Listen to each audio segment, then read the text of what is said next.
I'm sharing now, wait, because if I'm sharing, we cannot see Maria Elena. Okay, so then I'll share, okay, after the presentation. Okay, so let's start again, sorry. Welcome to everybody, thanks for coming to this course in Operations Research in City Logistics. It's a real pleasure to have here for this excellence course two friends and two well-known colleagues in the field, Professor Crainic and Professor Bruni, both from the CRELT, the Center of Research on the Net. Sorry, the name is too me. The Inter-University Research Center for Enterprise Networks, Logistics and Transportation. The first four lectures will be given by Professor Crainic. He is one of the most known researchers in the world in several fields, including transportation, urban logistics, physical internet, and whatever. There is a long list of subjects. To make it more compact, we might say in a network optimization. That is a little bit more compact. The other two classes will be given by Professor Bruni, that you can see here connected. She is a well-known colleague again in network optimization, in particular on applications to logistics and supply chain. So it's a real pleasure to have both of them here. I skipped, to be quick, all the list of the prizes of Professor Crainic and all the different positions that Maria Elena has in several associations. So I give the floor to Professor Crainic. Maria Elena, if you want to say a few words to the students before we start. Oh, no, I'm really happy to have this course. It's an honor for me and a pleasure to share also the stage with Professor Crainic. And I'd like to thank you, Guido, for inviting us. And I hope that the students will enjoy. For sure, it will be a nice learning journey. Thank you, Maria Elena. So it's an honor for me to have both of you here in the next few weeks. So let's start the course. I give the floor to Professor Crainic. I'm sharing. Aspetta, faccio solo scegliere questo, no? Sì. Ok. Put it in full screen. Yes. Ok. Full screen. Thank you. Grazie Guido. Prego. Morning everybody. Well, it's still morning. Happy to be here. Happy to be here after all those years where everybody was more or less closed in our own little backyard. So just to tell you a little bit about me, not much. Just to know that my PhD is operations research on a computer science basis. Okay? So what I know is a little bit about is operations research. I'm working in the field for a number of years. Normally, given your average age, probably before certainly your parents met, I don't know about your grandparents.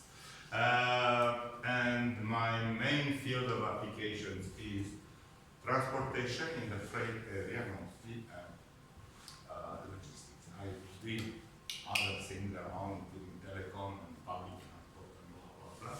Fundamentally, this is what I do. And for the last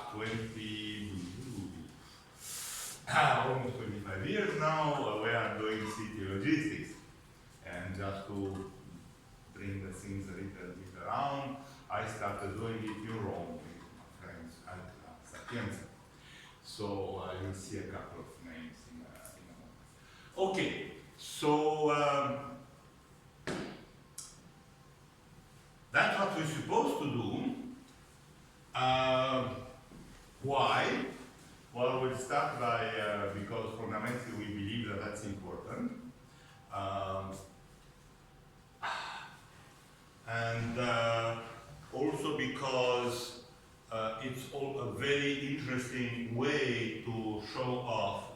operations research can do. So we'll try to show you that. I will try to have you appreciate the importance of transportation, logistics in the city in particular, because this is what we'll be talking about, and then the importance of doing things right and helping those who need to make decisions, and that's what we are trying to do here over the 20-something hours, 40 hours, 60 hours, I don't know how long that. Excuse me? We just see a black screen. Okay, we don't. Could please make something that they see something? How? I don't know how either.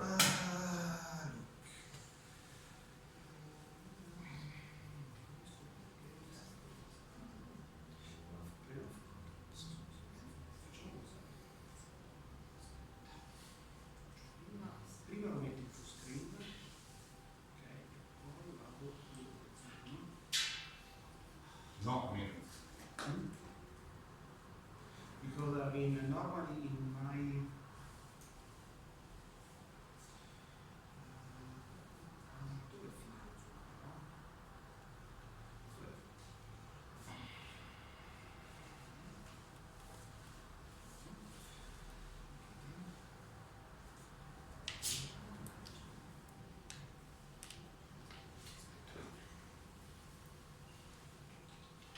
Riuscissi anche a usare Google Mac.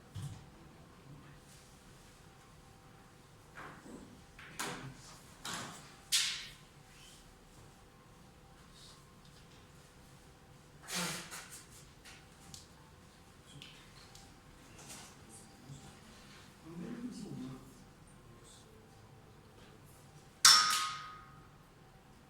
che se dice? Zoom, l'écran di Zoom. Ma Faire le faccio- shine. Là, actuellement, c'est en train de. Tu le vois pas là parce que tu es en train de. Ah, je suis en train de mettre le PowerPoint, mais c'est sort de là. Tu veux voir l'écran Zoom pour que tu sortes de là. Oh.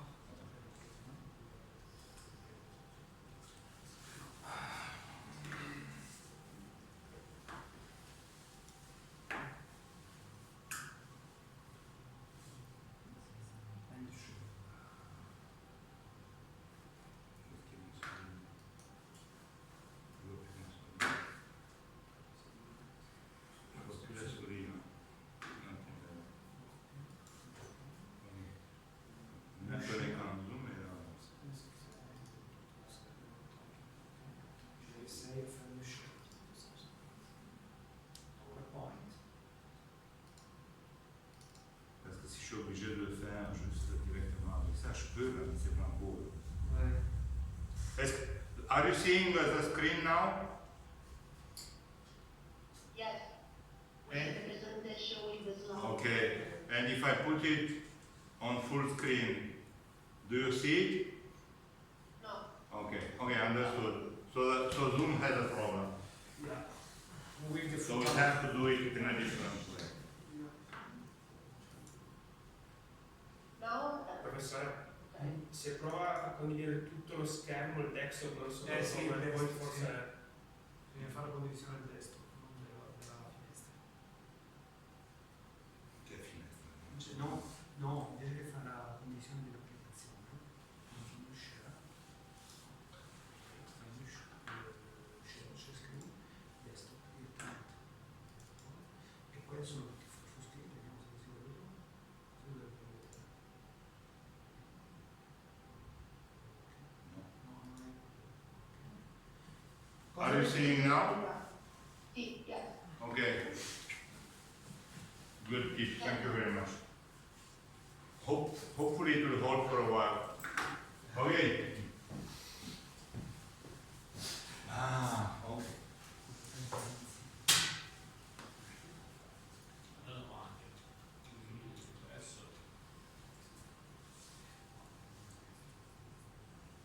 Okay. So, as Professor Perboli said, we divided the course in a number of lectures. I have no idea if we'll be able to keep that schedule. Doesn't really matter. In fact, we are together, so we're all over. Today we start with a very general view of what transportation is, arriving to what city logistics is. In fact, what I don't know about you all is how much transportation you know and how much operations research you know. And from what Professor Guido already told me is that some of you know everything and some of you know a little bit less than everything. So I will try to go through that and please, including, I have a presentation on OR basis. You should have all received the slides. Okay. So I will try to go to a more or less normal pace. By the way, if I'm too fast, tell me. If I'm too boringly slow, tell me. If I'm too boring, whatever, tell me also. I'm going to switch topics. At any time, you can ask questions. For those who are on Zoom, you have to stop me by opening your mic and saying, I have a question, because I don't see you and I have no idea. I don't even see my screen. And we'll try to do for the best like that. Okay? So as I said, I am within this field, and particularly the city logistics, for quite a number of years. And we have written a number of papers, chapters, we have graduated a number of students. Yeah, because there is a life after studies, even after the PhD, there is a life. And you have a number of colleagues, ex-students who now are colleagues, including him over there, actually both of you down there.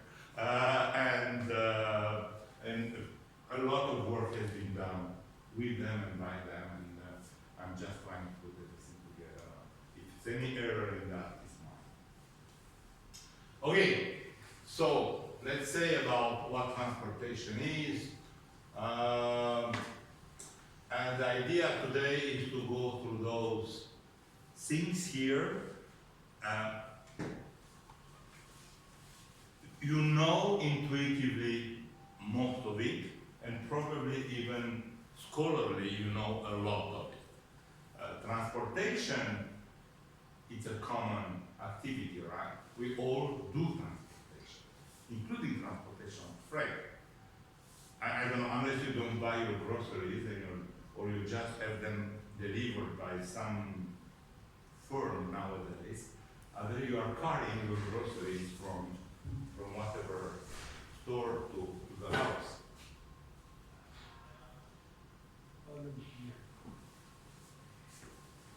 Yeah. No.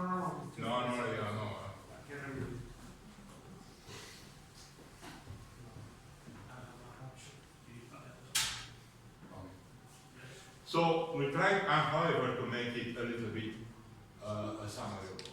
Okay.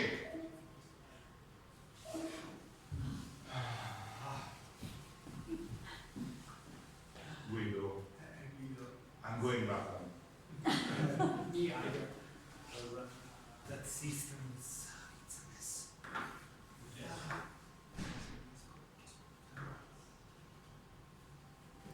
Oh, that's Okay. Any idea what happened? No. Yeah, he lost the focus to close the screen. He went to Zoom and a PowerPoint and decided in a smart way that you're out. I mean, this is I did online teaching for 2 years. I hate it. Okay, it's but I was doing it from my office back home. Okay, so why to talk about transportation? And what I try to put here, we are all mostly used to that because it's what we do in cities and by foot or by tram or by car or by whatever balloon at one point.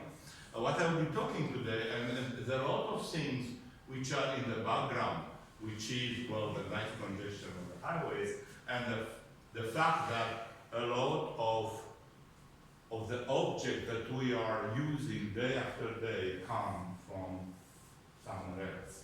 Okay?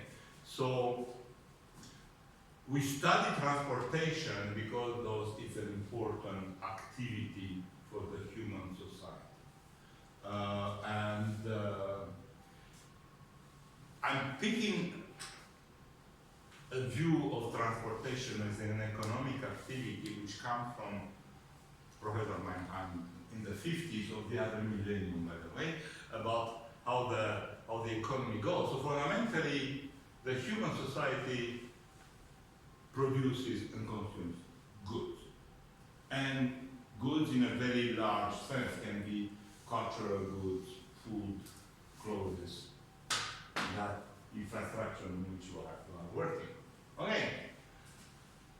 Now the problem is that what we consume is generally not made where we consume. We have to go back about 15,000 years to the caves and the first villages to more or less consume on the spot what we produce on the spot. For as soon as somebody who was having a goat exchanged milk with somebody who was 2 kilometers farther away and had fish, that was normal. We invented trade. And that means that we invented transportation.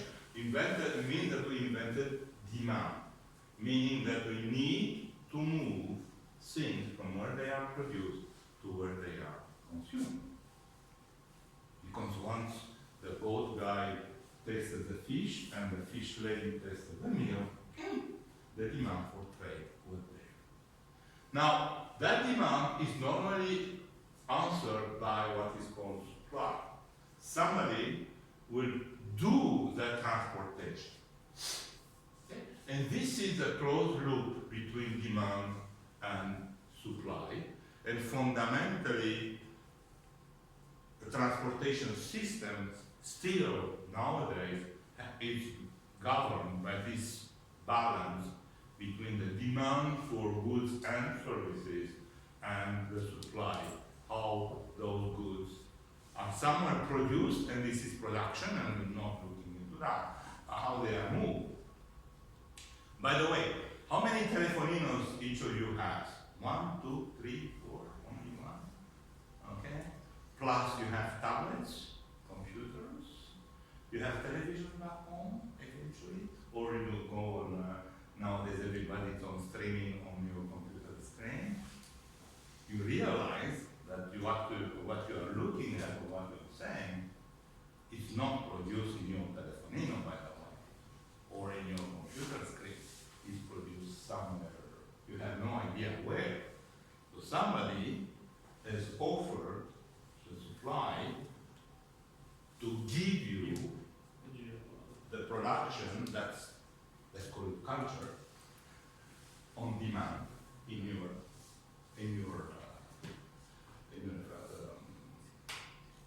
tools, electronic tools. I'm missing my word now. So this is still transportation. We call it telecommunication, but it's transportation actually of information through electrons. Now, this is the initial loop. Now, the fact is that this supply and this demand generate that movement of people, vehicles, goods, information, money, everything goes. So at one point somebody, okay, now once you start having that, you have the feedback loops. Because obviously, if you want to, for example, have the means to move the fish to the village with the goats and the milk from the village to the goats, you can obviously carry it on your back. Fine. But eventually, if you go back and forth a sufficient number of times, you'll open a path. Eventually, the path will get stone on it, and then you have the Roman Empire, eventually, or the Babylonian Empire, or whatever you want. But eventually, there is so much milk or so many fishes to move, then you want to have a cart on wheels. So you invented the wheel.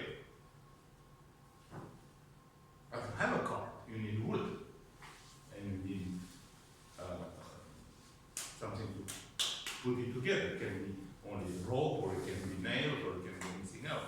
Now, do you have the nails, or you have to bring them from somewhere? The wood, do you have the wood, or somebody will bring the wood? So in order to be able to supply, to answer this demand, you generate your own demand to do the infrastructure and the means of transportation. So you have this fundamentally loop backwards and the feedback. And this goes very, very, very far. I mean, you know that there is in the scientific environment, at least politicians know yet, but the science knows for the last 40 years at least, that building a new highway to relieve congestion issues will relieve congestion issues for about 1 day and a half. And after that, it will be full again. Why? Simply, I mean, we can do it mathematically, but intuitively, you open something. You open a new way. Okay? It's fast. So everybody who is around, it will take it. Some of which were on the old network, oh, that's the best to go, the best path to go. It might be longer, but it's faster. So I'm moving there. So I'm taking out of the congestion which is here, I'm reducing the barriers. So some new people who were on other, for example, public transit, which is long and not nice, and you know, in the evening it smells bad, well, take the car and talk about that. So that feedback loop goes very, very far. Now, I'm not against highways, and I love cars, I love my car, but I'm still using it about 5,000 kilometers a year. Okay, so now obviously all that, it was so nice an economic activity that we invented the government and taxes and rules. And then we invented contests and manifestations and oppositions and everything else. And here we are, we come 10,000 years later, here we are. Okay, now in terms of who's doing what, I mean, there are many, many, many stakeholders, many intervening people, type of enterprises, firms, and I put a couple of things here. So on the demand side, you have the ones who are producing the goods or the ones who buy them in big quantities and they move them to sell them here, the grocers, the sellers, the retailers, the stores out there, the chains, everybody is in there. So the logistics service providers, which are intermediaries, and we talk a little bit more about that. And then you have here, on offering the system, you have the carriers, the railroads, the bus companies, the taxis, the planes, the ships, even those, how do you call it, une trottinette en anglais, I have, une trottinette. Anybody has an idea what the name in English is? I think it's scooter. No, scooter is the other one. Is that the Vespa is a scooter? Well, at least when I was your age, it was a Vespa who was a scooter. Well, anyway, everybody knows what it is. I know the name in French, but anyway.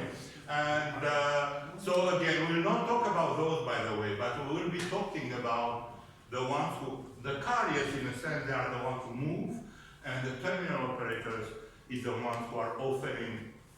And they may be the same, by the way, the facilities where you transfer from one vehicle to another, or you handle the freight, or you handle the vehicle. For people, for example, the rail stations, subway stations, airports, those are the terminals. And there might be, I don't know, the time when we had Alitalia, they didn't operate any airport, but they were operating the planes, and you have other authorities operating there. Okay, and then you have, and we have, for example, on the demand, is it, for example, something that we know that goes from A to B, or we know that it's in A and it's needed all over the place, and then you have all the types of characteristics on economic side, how much it costs to buy, to sell, to move, to store, to everything else. And how do I have restrictions. For example, if you have, you know, if you want to have a box of heavy things and a box of very fragile things, you try not to put the heavy one on top of the crystal kind of loading operations. And then you have how to do that. And on the other side, you have the infrastructure. And infrastructure may be public or may be private. The streets is public. The highways are public. In Europe, the rail network is public. In EU, the operators of the trains are, some are public, some are private, some are somewhere in between. Okay? Like Trenitalia is operating now. There are at least 3 entities in Trenitalia, one managing the infrastructure, one managing the freight, offering freight services, the other one doing the interurban train, and then you have the local train operators for the suburbs and stuff like that. In North America, the infrastructure is private. It's not state.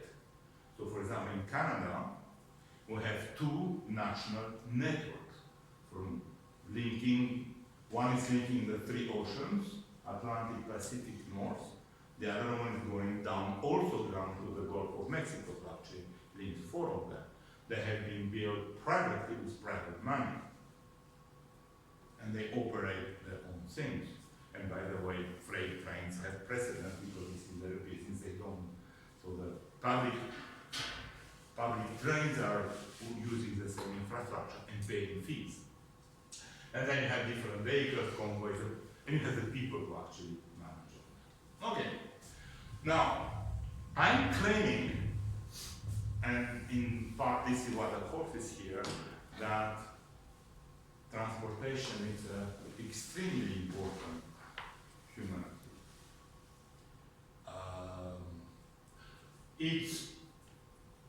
If we don't have transportation, the human society would be very different. Better, worse, I have no idea. I'm not trying to claim that I know how it would have been, but the fact is that the human society as we know it is built on the fact that we are exchanging.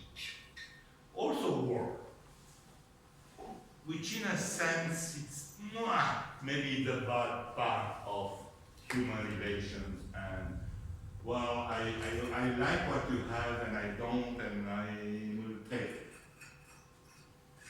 I don't know how much history you know or you want to know, but fundamentally this is how we build most of our human societies around the globe. Now, the logistics part is what fuels our modern economies.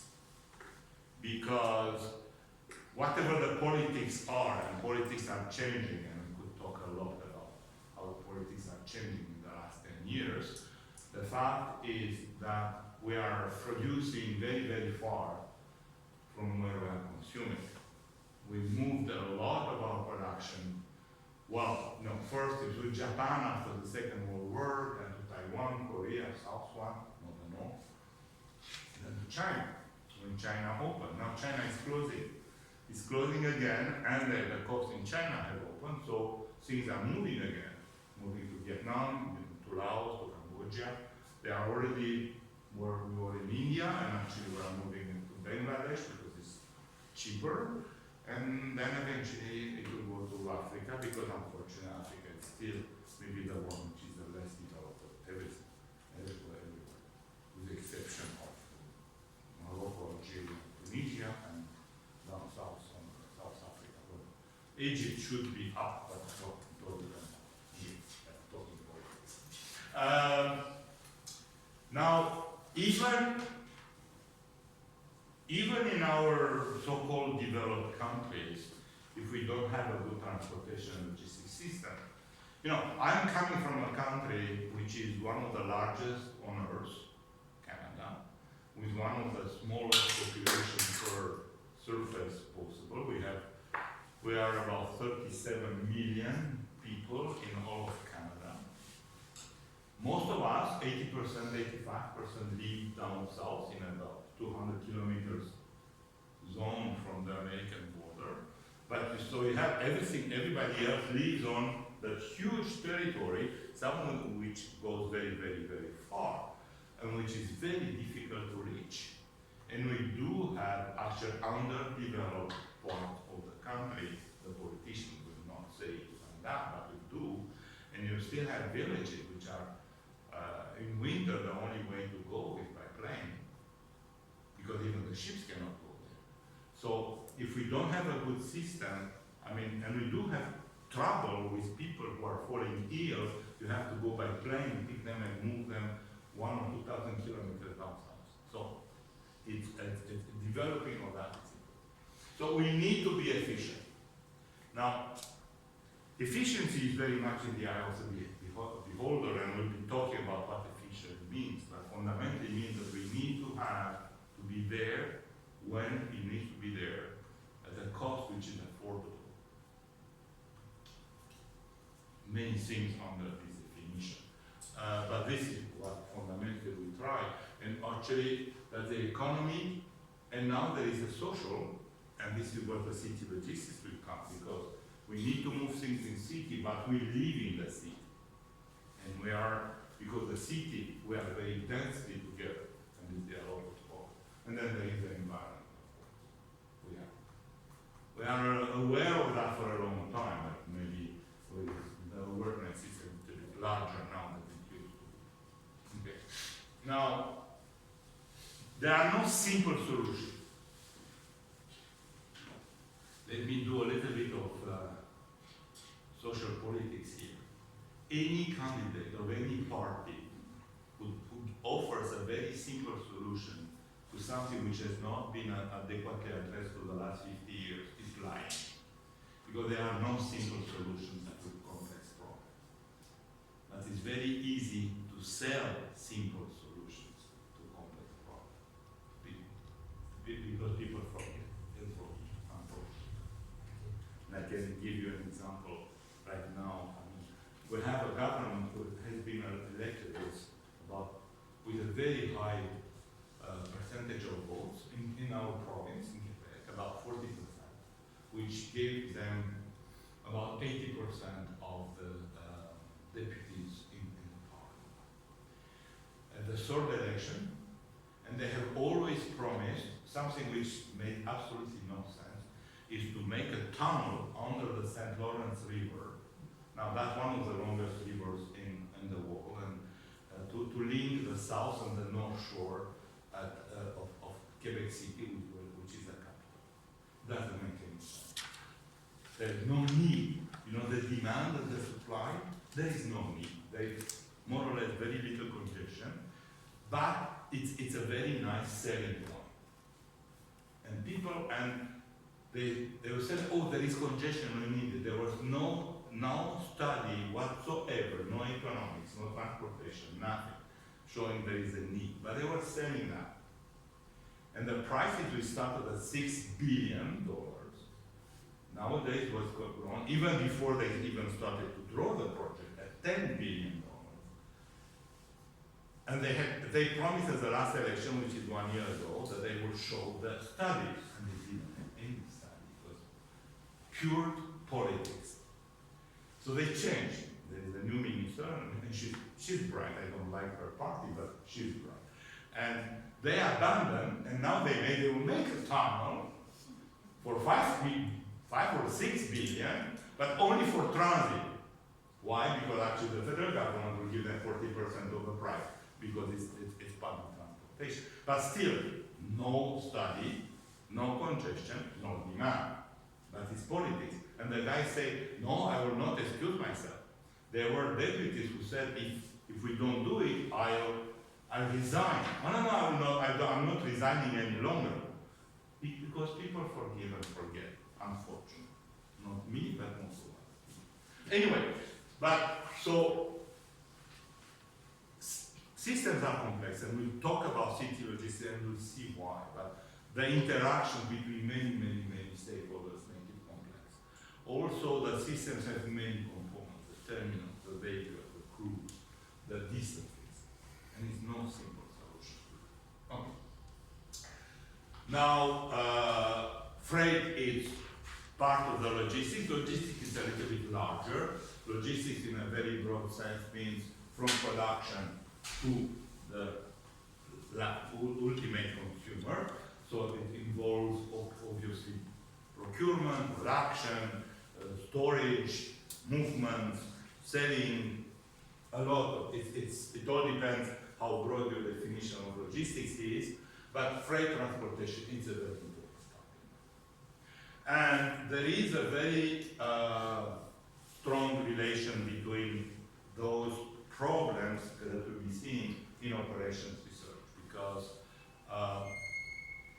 it started, or started after, with the Second World War, in fact, and the development was very much linked to a lot of transportation, because transportation, and we'll be seeing at one point, its own networks. So network optimization, and then it's very much part of that. So there is a kind of a loop of the problem in practice coming to develop the science, and then the science moves back to practice. Okay.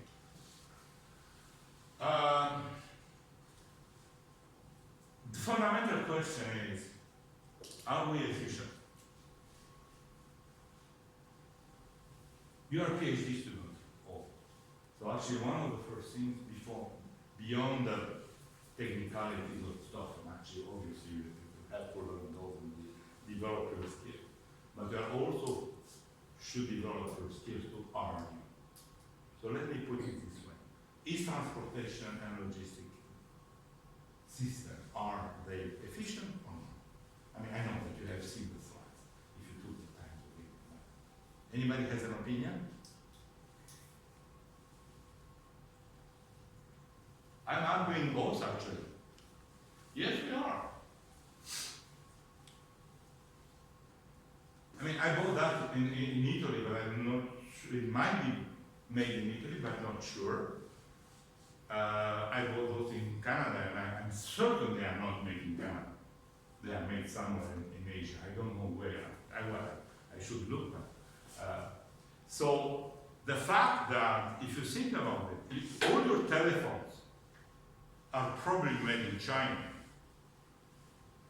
right now, or maybe some in Taiwan, maybe some in South Korea.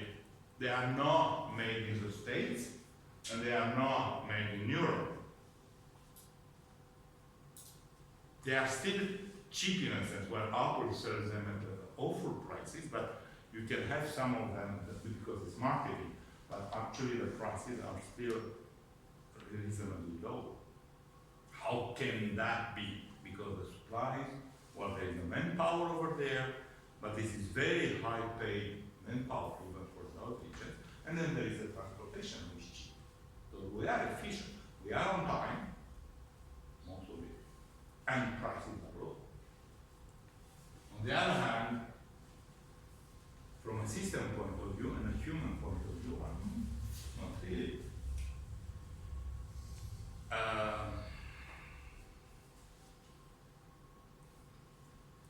We are burning resources at a high rate. We are emitting a lot of stuff in the atmosphere, a lot of it. We are having congestion here, so we lose a lot of time. The cost of congestion to the national economies, it's in the hundreds of millions every year in every town, every city. Okay, let me ask you two questions. Okay, how many of you are ordering things on the web? Okay, fine, thank you very much. How many of you are worried about the environment? Okay, so how come you are worried about the environment and you order on the web? Now, let me ask the third question. When you order on the web, do you want to have it fast? You know what that means?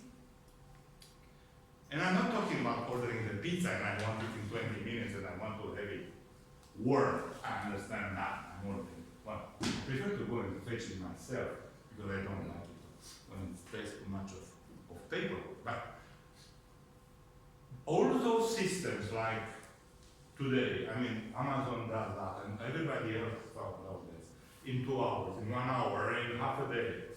You know what it means? It means that you have individual shipments, many of them, which have to be put in a vehicle, and the vehicle has to move. Now, if I can wait for at least a full day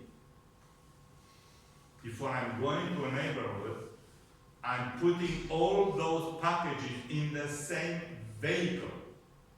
That's called consolidation, and that is a lot we'll be talking about for the next 20 hours. Now, so on the right hand, I'm worried about too many vehicles, too much impact on the environment. On the other hand, I want to have everything in the next half hour or so, and I don't care how it gets to me. Think about it. You might even have a question about it in the final exam. Okay. Now, problem is, we're talking about city logistics. Do you know that Earth is a urban planet? And it's a urban planet for what, almost 7 years now? Cities grow, more than half of the population of the planet lives in cities. Well, Europe is for a long time now, and Canada and the States, about 80% of the population lives in the city. And now you have China and India, which are the most populated countries in the world. And by the way, I mean, they are kind of, they're in a run right now. India just hit 1.5 billion people, more or less. And I think they have one child more than the Chinese, something like that. I mean, this is how the statisticians show it. So well, there are about 3 billion people out of the 7 we have on Earth living in those two countries. And there are still many on the countryside, but there is a very strong exodus toward the cities. Cities like Mexico City has more population than the whole of Canada. And a small city in China is about the full province of Quebec, like 8, 9, 10 million. I remember Shenzhen, which was at one point a fishing village, and now it was 12 million or something. So now that puts a lot of pressure, and not only about the delivery that we'll be talking, but you have to feed them, you have to clothe them, you have to build, you have to build food, you have to build buildings to live, and everything that goes around. So that puts a lot of pressure on the system, and there is less people to produce food.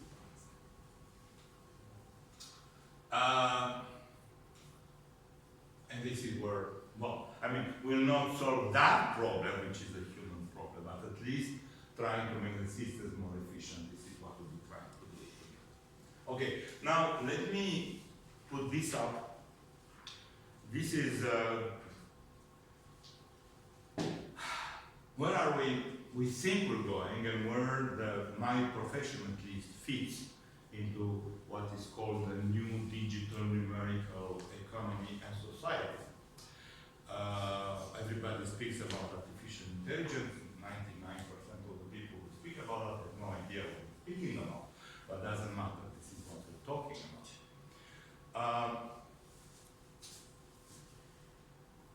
about. This is a very nice representation of what we know for a long time.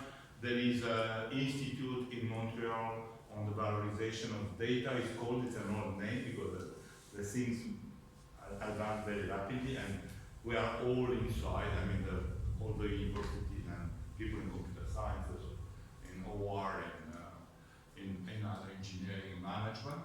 And you have this, if you think about it, in order to take a decision normally, you have to understand what went on, and what is your history, what happened. This is what is called descriptive analytics. So you look at what happened, you statistics are there? What are the trends? So you are analyzing the data. But obviously that's in the past. Your decisions are supposed to be on the future. So you cannot only take decisions on the past. The economists do that. They explain what happened. It's wonderful. But to take a decision, you have to look into the future. So it means that you have to, from what happened, with input from the people in the field, to try to forecast what will happen. In particular, try to forecast what the demand will be.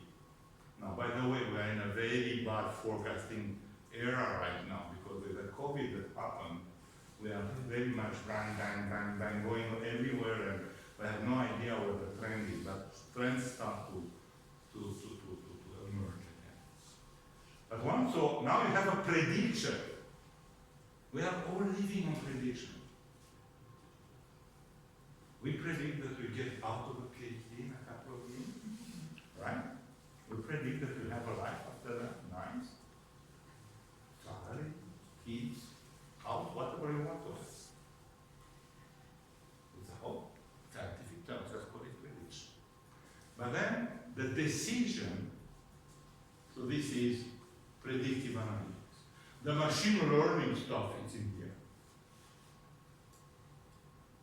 And you build that out of here. So you have a lot of, so you have statistics here, and then you have, obviously, you have statistics here as well, because all those exponential smoothing and regression and all that is to make prediction out of the data.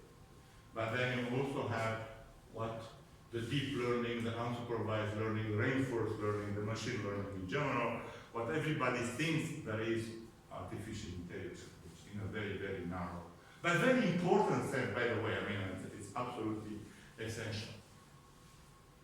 And then, in some fields, the only thing you can do is that right now. I mean, for example, if you are in the health system, in a hospital, somebody comes, is ill, he or she.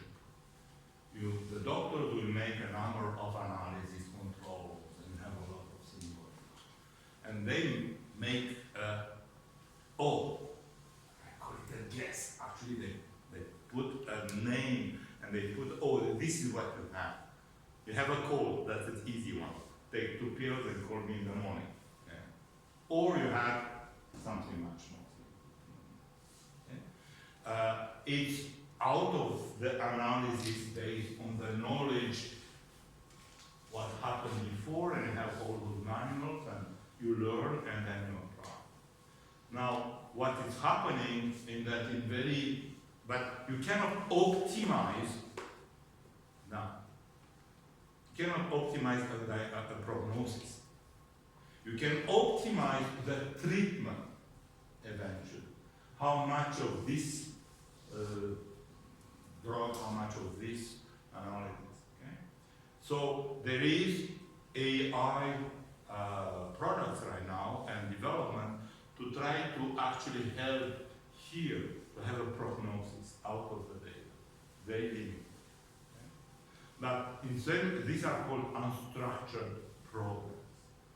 What we are doing, trying to optimize schedules, how many resources, where am I going? These are structured or semi-structured problems. Very structured one, for example, is a game like Go or something like that. There is a very mathematical, inverting a matrix, that's a very structured problem. They are analytic, mathematical problem. Where we are working is semi-structured, so there is a structure, you can show it mathematically, but then the answers are not unique. And this is where optimization comes, in what is called prescriptive analytics, because actually you are suggesting this is what you should do. Or in some extreme cases, where it's automatic, this is what has to be done. Okay? So you have optimization in there, you have some part of the artificial intelligence, and you have all the simulation, you have all that. So we'll be talking mostly about that in this. Yeah, I told that. Now, if I'm looking at transportation, I put in blue what we'll be talking about, because I mean, if we do a course on transportation, we can have a 45-hour course over 15 weeks, and I'm moving to Torino for a session, and it's fine. And we go to skiing during the weekends, and we talk during the week. And I'm not even sure that we can cover everything in 45 hours. So we're talking about freight and very little about passenger. Also, at one point, you can put freight on a passenger vehicle, so yes, we have to mention that. We'll talk about the point of the supply, point of view of the supply and not of the demand. This is a very huge area, and I will not touch on it. And we'll stay in urban here. There will be modal, intermodal, and everything. Now, just a word about that thing. You don't hear it any longer, but you live with it every day. Because intelligent transportation system, this is something that emerged in the 90s when everybody realized that there is not enough space or money to build new highways, especially around cities. And that the only way is to actually try to make a better utilization of the resources that we have. And this is when they started to put, and the initial was intelligent vehicle highway system. That was the initial plan. And the idea was trying to understand and predict and guide traffic in a better way, so we make a more fluid movement and we can put more vehicles on the highway in the same time. Now, it very rapidly moved to intelligent transportation in general, because you do that for cars, you do that for buses, you do that for trains.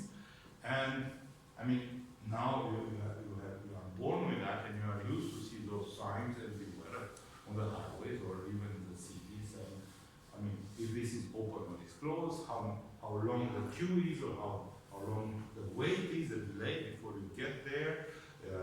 We go at the stations of the buses or trams and have electronic screens and tell you where the next vehicle is. All that is based on what? On gathering of information, treatment of information, centrally, prediction, and hopefully somewhere in the lab, helping the optimization of how often and what schedule and how we operate.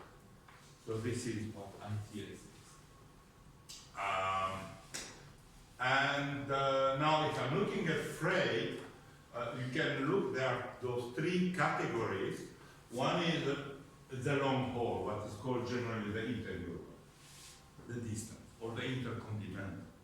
Now, the other ones are much shorter. Drayage, normally people don't really think about it, but it's, we do, right? It's what happens close to major infrastructure. So it started fundamentally with the ports. And where you have to bring freight in and take freight out, and that obviously that can go on very long distances.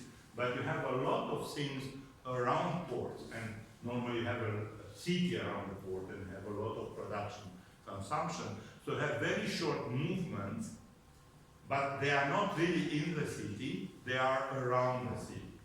Now, in a very funny way, depending on the country, I remember being in Trieste to talk about drayage, and the company there out of the port of Trieste, they actually were coming down here to Alexandria, down to Alexandria and to Genoa.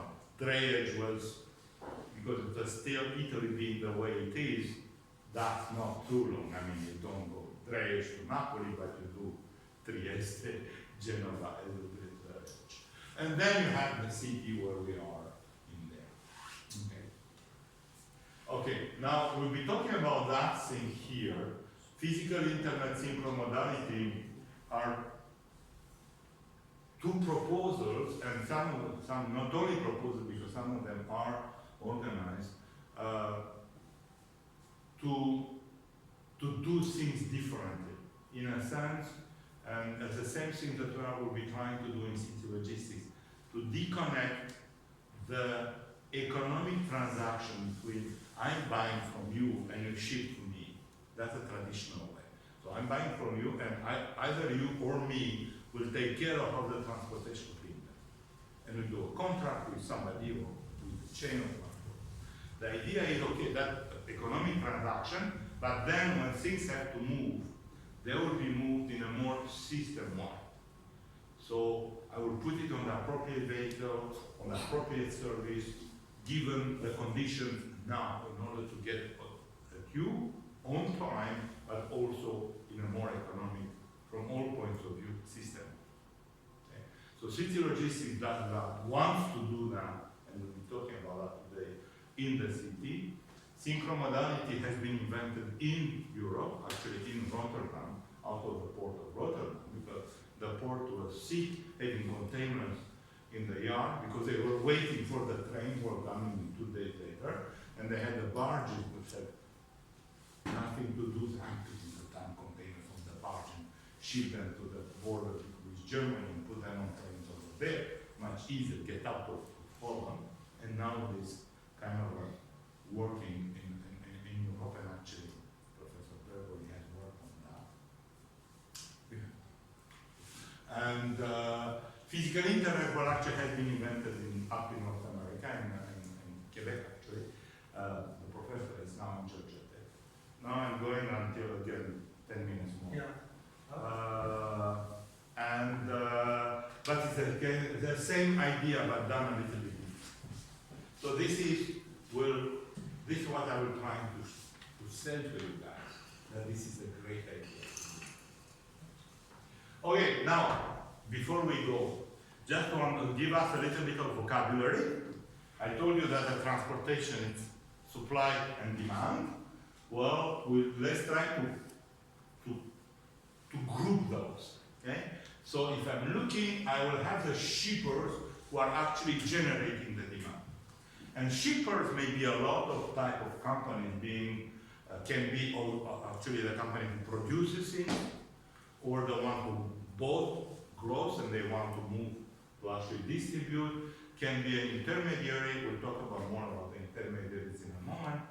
But they are the ones who generate the demand, and they require services and vehicles to move things up. Okay? The shipper, bringing, and I will use only that word because actually, otherwise I have to give a description of half a page every time I want to talk about it. On the other hand, I have the carrier, the ones who supply, how can I move? And those can be actually transportation carriers like truckers, railroads, navigation lines, airlines, whatever it is, pipelines, but I'm not talking about pipelines this course. They can also be the intermediaries or the logistics service providers who actually, with respect to a shipper, will say, yeah, give me your freight and I will take care of it. How is not your problem, it's my problem. Even if you don't own anything, you can actually then turn and ask somebody to do the job for you. An intermediary and integrator. And of course, there is in there. So I have the balance between the shippers and the carriers, and I'm using those little things here to kind of illustrate that. So fundamentally, again, to make things simple, we kind of divided the thing in the operations and activities and the interactions between actors into three large categories. One is the shipper problem, or the shipper problems, or many of them. But fundamentally, you have one entity here who needs to move, to have things move. It can be one carrier, can be more, we'll talk about that. And they want to, they will offer, will answer the request by offering capacity, services, here is what I can do, when I can do it, and the price I can do it. And these guys have to make decisions. What am I shipping, with whom, when, how often, etc. So this is the carrier. So I'm not operating anything, I'm just putting things into the system. On the other hand, I have my carrier, and only one of those. And by the way, it can be very complex at the airline, but it can be very tiny here. In the city, we have those cargo bags that you see. Somebody, generally young, informed, and with a couple of, with some space to put boxes in the back. Now, those boxes can be heavy, by the way. They can go up to what, 50 kilos, something like that. But they still, it's a company, it's a carrier. Okay? And, well, they want to answer the demand. And we'll be looking at carriers, but some of them are answering like a taxi. You want a service? I'm giving you a service. And you pay for my entire vehicle. You want a ship? I can have you a ship. Even if you have only one container, you have to pay for the ship. Or, I have many customers, and I will try to put your containers and your containers on the same ship. So we'll talk about consolidation, we'll talk about that in a moment. But fundamentally, I'm answering those shipper requests, I'm answering the demand. Need to move things from one origin to this, from several origins to this. And how? Well, I have to decide how. If it's a taxi, I don't have to decide. You tell me where you are and where you want to go.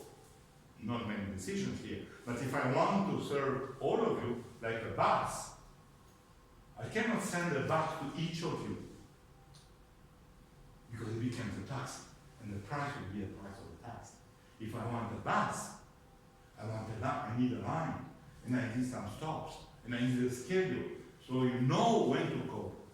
And nowadays we can have intelligent stuff and information sharing and everything else, but I still have kind of a line and a schedule somewhere, and I have to build those. This is where am I going, how often, by what route, with what vehicle, what mode, what people, because I need crews, even if I have automated vehicle. More or less automated vehicle. And then there are those intermediaries that I told you about. Now, intermediaries in people transportation, there were at one point, now you're too young to remember, travel agencies. Your parents, when they wanted to go on vacation without taking their car, were going down somewhere to a travel agency, talking to the lady or to the guy over there, and they were organizing a vacation for them. It was an intermediary. They were not operating any airline. Now you are on your screen and actually trying to find a good plane to go somewhere. Okay. Now, in freight, intermediaries are there for a very, very, very long time. And especially since the beginning of the 90s, 80s, when the firm had decided to focus on their core business. So, for example, many food chains no longer have transportation companies, they outsource that. So the intermediaries do that. And there are some who are dealing with customs and foreign stuff like that, but mostly have organizing the freight flows of the customers. So on one hand, they have the customers who are shippers, but who do not want to actually take care of the shipment. And as the intermediary, I will do business with carriers, because I don't want, most of the time, I don't have transportation, but I will do business with carriers. For example, I know that I work on that problem. That it was, it still is, a major chain, home improvement chain in Canada. They were buying stuff everywhere around the world, a lot in China. And they were buying that from a number of firms in China. Now, they could have organized with the Chinese partners the shipment of each lot of products. Problem was, even larger than them, they didn't have enough from each of them to make it efficient economically. Another thing, you are in Montreal. How do you organize a transfer from China, somewhere in China, first by truck, then you have to bring it to a port, you have to deal with the Chinese authority, then to put it on a ship, to bring it to a port somewhere, hopefully in Canada, to deal with the Canadian authorities, and then take it out of the ship and put it on a train or on a truck, and then get it to Montreal, get it out of the rail station and to the terminal, which is 45 minutes out. And you cannot go by train, you have to go by truck. And you do that for all your suppliers? Come on, how many people do I have to hire? So what did they do? They actually made a contract with a very important, one of the large, very large logistics service providers. By the way, it's a Swiss. They don't have any port, they don't have any, they don't open on the sea, but they have one of the largest intermediate company. That is called Palantina, by the way.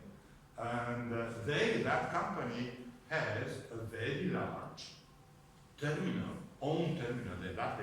They rented, I said, I don't think they built it, in the port of Shenzhen. By the way, Shenzhen is 20 minutes in front of Hong Kong.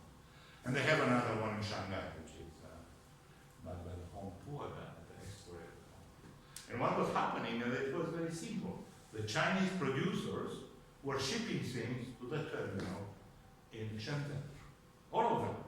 Either directly in a container, if they have a volume, or even only on pallets and boxes. And then Palantina were putting those in boxes in containers. And the intermediary was making contracts with Merckx, with Costco, that's a Chinese company, Cloverleaf, for, I wanted to have space for 50 containers every Tuesday when you go to Vancouver. And I want 200 containers every Thursday when you go to Long Beach, California.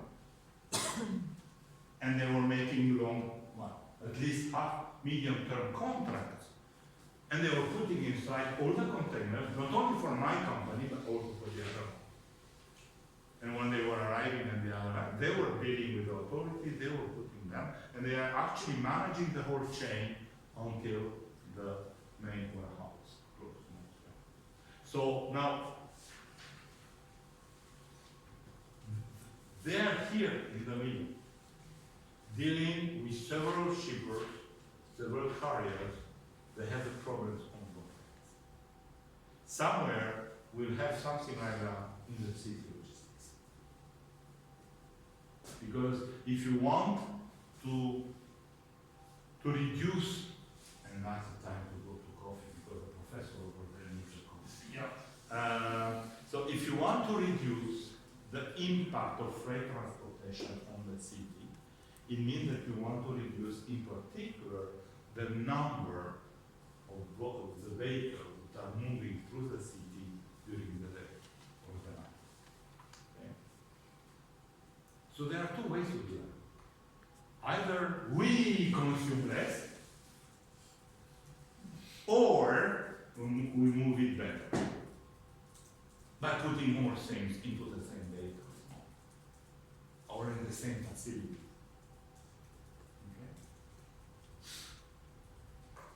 No other way.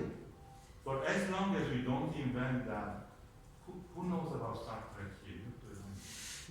I mean, yeah, but you're no longer, okay, you're middle-aged nowadays, my dear professor. Okay, Star Trek is a science fiction series, movies, goes back a long time. And it's based on the possibility to do transport by having, how do I say, instantaneous transport through space. So you put the people or the freight in a special chamber, you disintegrate them down to the atomics. I don't know, I didn't explain all the physics in there.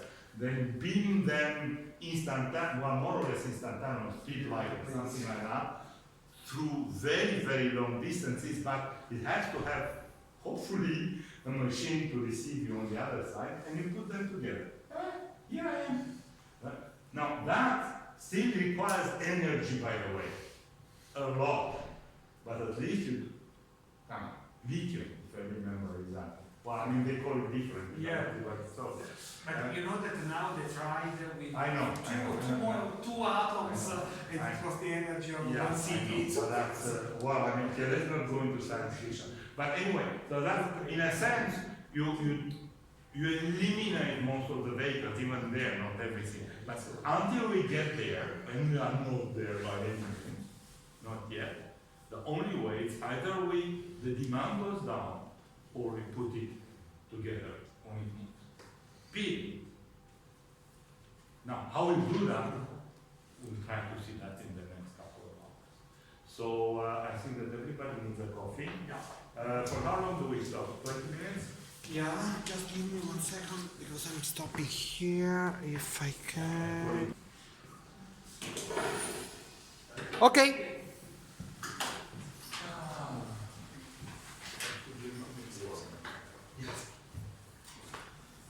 Okay. Now, we mentioned that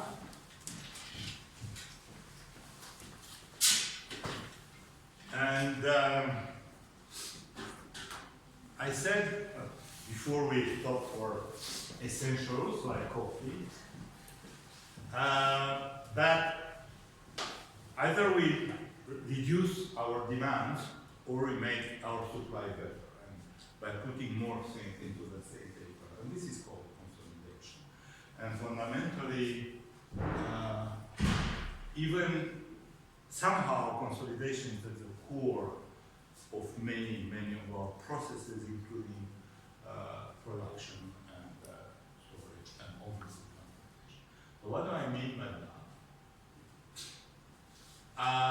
There is a consolidation in that classic definition, by the way, it comes from Latin, so it goes back a long time, and it's used in modern societies for the last 500 something years, and fundamentally means putting together things that are not necessarily the same, but in the same context. So this is a lot of what we are talking about in transportation, but by doing that, we are also having that. We are strengthening and making things more secure. I will talk about a couple of minutes about containers, and containers is one way to consolidate and also make it more secure, safer for transportation. And by putting everything into one mass, meaning that I can move with a single move several objects together. For people transportation, a bus, it's a way to consolidate. A plane, a train. We consolidate the request for movement of several people within the same vehicle in the same movement. Now, in terms of transportation, you will find that we do have that dichotomy between customized and consolidation based. In equivalent people terms, taxis or your car or your bike individually versus a bus, a tram, or a train, or a plane. Okay? Now, so as I was saying before, I mean, if you want to have your own ship, even if you have only one container, you will pay for the whole ship. Now, that doesn't happen a lot, although they are tram shipping, but it happens for trucking. Full load trucking. Means that the vehicle is yours, and it moves your demand from A to B exclusively. Whatever you want to put in there, as long as you respect the load rules. Now, it doesn't mean that there is no consolidation in there, but it's done by you or by the trucking company at one point, because you might put, for example, several pallets into the same truck. So you still consolidate, but it's your own need for transportation, which is consolidated in a sense. Now, in a larger term, in consolidation-based transportation, are the loads of several shippers that are put together into the same vehicle. So to make again the people equivalent, you may put all your family into one car, so you consolidate your family or friends. You go out on Friday night, you put all your friends inside, 20 people in a Fiat Punto. Or, friends pardon me? or girlfriends, it's another type of consolidation. Friends on a very ungendered way. I don't want to know who sleeps with whom, that's not my problem. I'm only talking transportation. Okay? So you consolidate everybody, the whole group, or you take individual cars. Okay, now consolidation transportation, I say you have all those type of carriers, railroads, less than truckload. They are exactly meaning that what the load individual is less than how much the truck can take.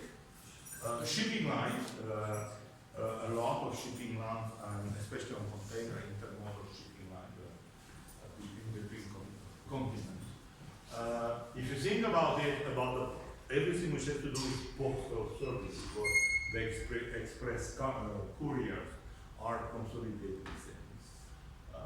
Depending on the country, Brazil and Morocco at one point had that. Okay. Now, as I said, there are consolidation, you can see it in many places. The first one, as I told you, is that here. Even if it requires one vehicle, and I want the vehicle only for myself, I can still consolidate my own shipments. So in a sense, as a shipper, I can say, well, I have to bring there a number of things. I could ship some of them today, I could ship some of them tomorrow, I will still be there on time. So now, if I can wait a day, then tomorrow maybe I can ship everything with one vehicle and it costs me less. So this is a cheaper consolidation of its own output in negotiating with the carrier, if you remember the little diagram that I had before. So this is a basic consolidation which takes place whatever the means of transportation going after that. If not, for example, if you look at railroads, you have, of course, you have to put things into cars, but then the cars are put, especially in North America, into blocks, and the blocks on trains. And you have that level of things. Even for truckers, I mean, you don't have those in Europe. They are not allowed, I think. But you have what is called a road train. Australia has road trains, which means that you have a tractor in front, and then you have up to 3 trailers. And the trailers are about 30 feet long, 12 meters long, something like that. Maybe even longer than that. Very long road train. When you want to pass one, it takes you a lot of time. 2 trailers are common in North America. 3 are allowed only in certain provinces and states. Why? Okay. And then you have all those things here. Now, okay. So the idea is that to serve the demand of several. Now that means, if you want, exactly what I was saying earlier, if you want not to take your car or your bike, or you don't want to take a taxi, you have to take a bus. And the bus has to service everybody. So we need, what is written here? We need a schedule, we need services, we need something that we can predict when it comes, when it will be there. Okay? So that puts the pressure on the carrier to offer such a service. Okay? And this is where we are a lot of work. And obviously, it's based on a forecast because, for example, I'm living in a country where it has 2 seasons, winter and something else, which is we call summer, and now it's more and more summer. So transportation has 2 seasons, different services, different schedules. including airlines. I mean, you know, in the winter they go to the islands for summer, for warm weather, and in summer we can to Europe, things like that. Okay? So they are doing this on a regular basis. So it's based on future prediction. And actually, now nobody will try to put, everybody wants to make money, right? Or at least not to lose too much money, including, hopefully, the state. So, let me ask you something. I'm making a prediction of how many people want to move between Milan to the next time. That will change. Monday is not the same as Friday, is not the same as Sunday. Maybe June is not the same as August. Everybody is on vacation in August. Everybody will see. Okay. Now, if you are the manager of one of those buses companies that move between the cities, will you plan a system to answer the maximum of demand during summer, or what else? Answering the maximum of demand means that you will get the maximum revenue, whatever happens. If you want to make money, that would be interesting, no? You need to buy more buses and hire more people. You have to have more buses. You will have more buses all the year that you don't need. Exactly. And they will move almost empty when... Unless you can use them somewhere else. If you can use them somewhere else. Okay. So now, what companies generally do, and they are actually trying to make a prediction of the regular. Now, depending on how expensive the infrastructure and the vehicles are, that regularity is more or less high. For example, our train companies in Canada, they run very long trains, like 120 cars long, with 3 locomotives. They put a 4th locomotive to go over the mountains, and that's very local. So, a lot of power, a lot of costs. So when you talk to Canadian National or to Canadian Pacific, they will tell you to put an extra train, I have to have a guarantee, pseudo guarantee, that it will be at least 85% full. So they are going for a regular, for them it's about that, 85 of the point, of the peak. Now if you are talking trucks, that's easy. There are more vehicles, there are more, at one point, one truck more or less, it's much easier to send somewhere else. It's very difficult to take a train and send it somewhere else, especially if you are kind of a sausage kind of country like we are. You know, Italy is a sausage like that, Canada is a sausage like that. Okay. From a transportation point of view, Germany and France are squares. The state is square, not us. Okay. So what do we do with the trains? I mean, nothing. So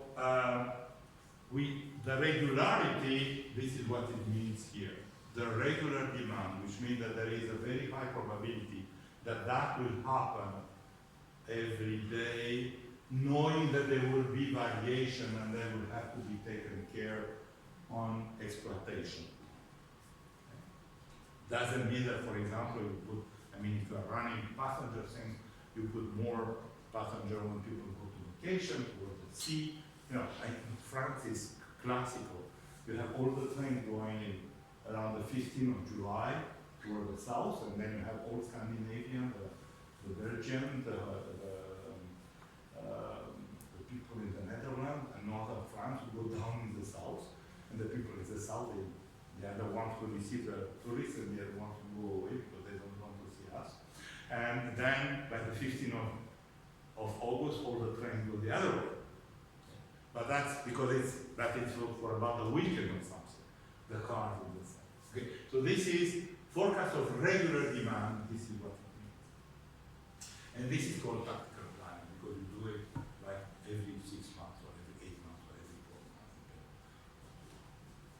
Now, consolidation transportation takes place very much on what is called a hub and spoke network. Hub, the spokes, and the wheel, meaning that you have main terminals here where you group as much as possible. Why? I mean, you consolidate, meaning that you put in the same vehicle demand of sales. Now, you want not only to be able to service as many people or customers as possible, but you want to make it well and to do it fast and to do it at a lower cost, because this is how you make a profit. And this is how the customers are happy with you. Now, if you think about it, the larger the vehicle, the more freight you can put into a vehicle, the less the unit cost per unit of load is. I mean, if you have a medium-sized truck and a large truck, okay, let's say from simple double capacity, the cost of operating the larger one is not twice the cost of operating the small one. Because even the tiny one has a basics. You have the people inside, you have the mechanics, maintenance. So there is the increasing cost of operation is not proportional.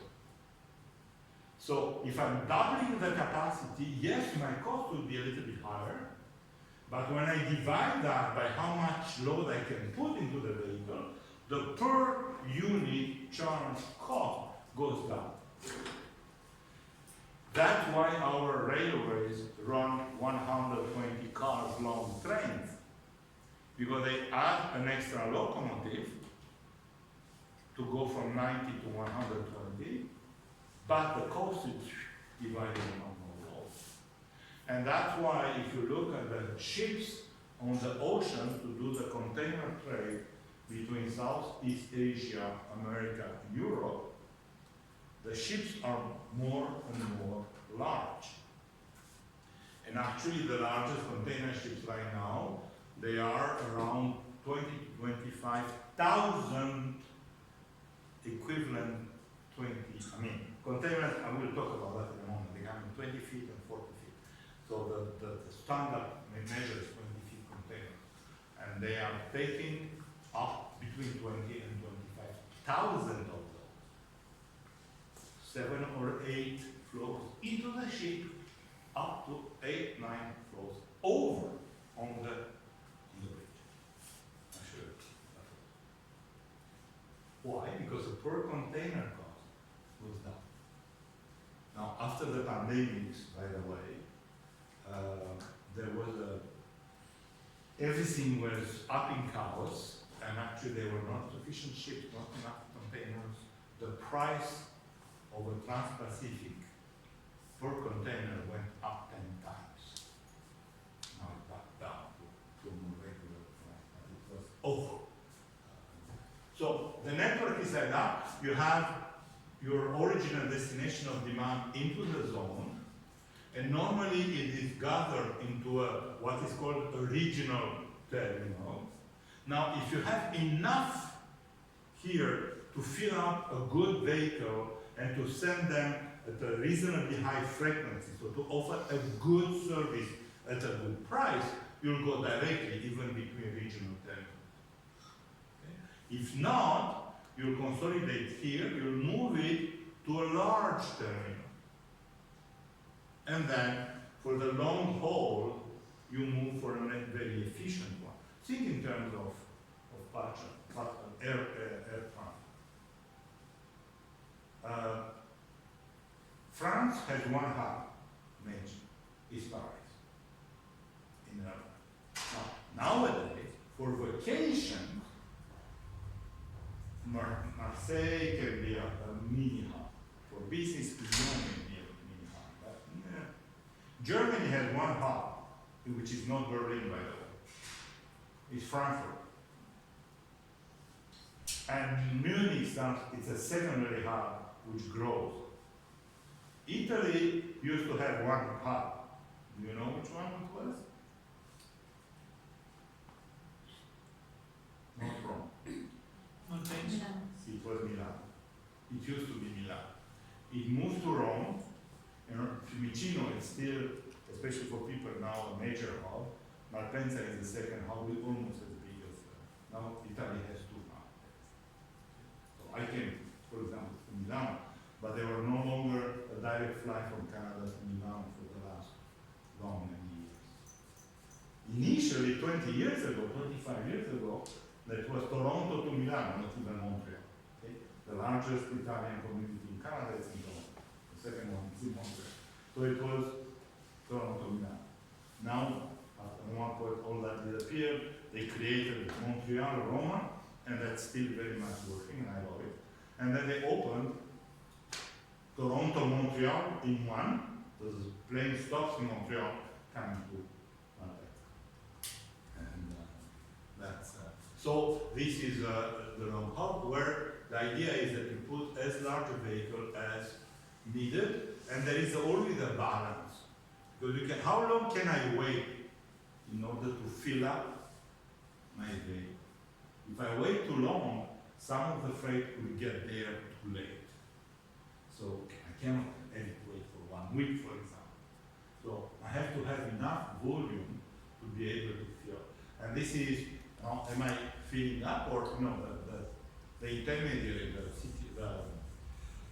logistic providers I was telling you the story before our break, they book space on ships for all their customers, and they consolidate in those 50 or 200 slots out of the 20,000 that they book, or I mean, no, maybe 2,000 slots. I have no idea to go to Long Beach maybe, and they put different customers in those slots of theirs, okay?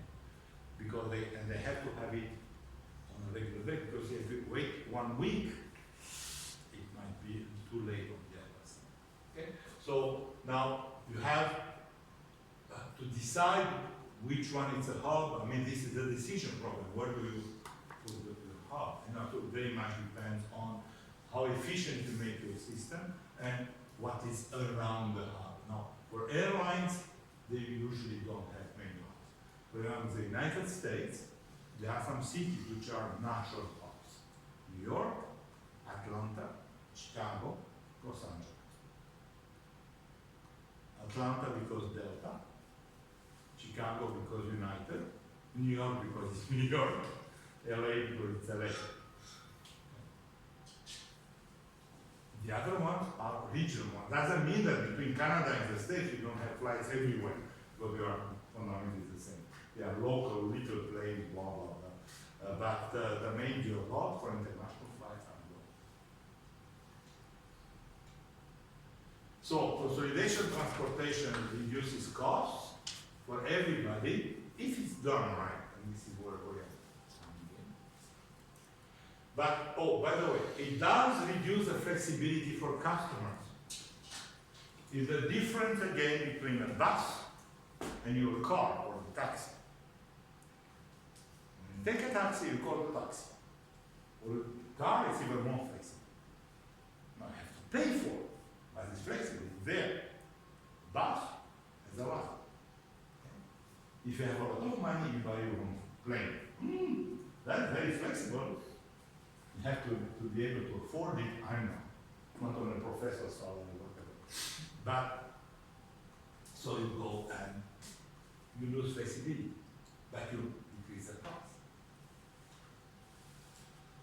Now, you have seen that, meaning that I'm going at least through a terminal, maybe two, maybe more. You know, usually if you think about that, I'm gathering things, going to one small terminal, going to one large, then I'm moving here. I could maybe go directly, drayage, going directly to my destination, or I'm going to a local one, and then so I'm going to more terminals. What does it mean? It means that I'm stopping the flow, I'm handling the flow, I'm handling the vehicle, I'm adding time and people working and equipment and terminal. So in a sense, and we'll have exactly the same issue in city logistics in the city. To use consolidation, so to make the system better from that point of view, I'm adding operations. and twine.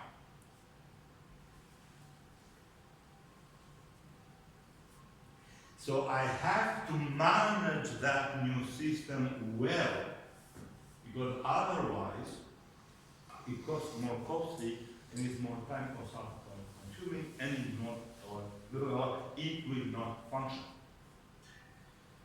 Because the difference between freight and people is that most of the time shippers have a choice and they can go to a different one.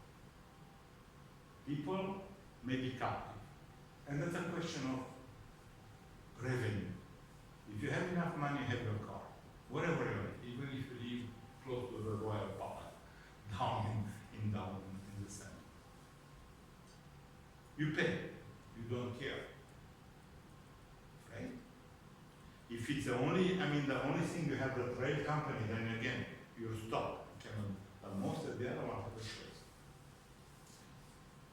So this is why, even in Europe, North America, many places, truck transportation is the largest one.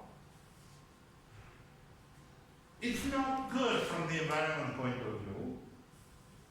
And it's not really good from a cost point of view. I mean, truckers make very little money, by the way. But even then, technically, it's more costly to ship something by truck than by rail. But why are things on trucks? Because they are flexible. They are there. Because you move only one truck. And railways are not as efficient as they should be. In Europe, even in North America, they are. Where they have the space. In Europe, it's even worse because of what works. With all the passenger transportation, the rails are full. Now, hopefully, with the high-speed trains, they are not exactly the same tracks, not always anyway. But there is a main problem here. Very serious.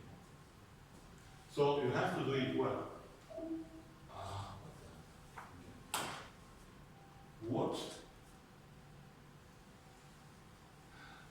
Network connection failed. I don't know.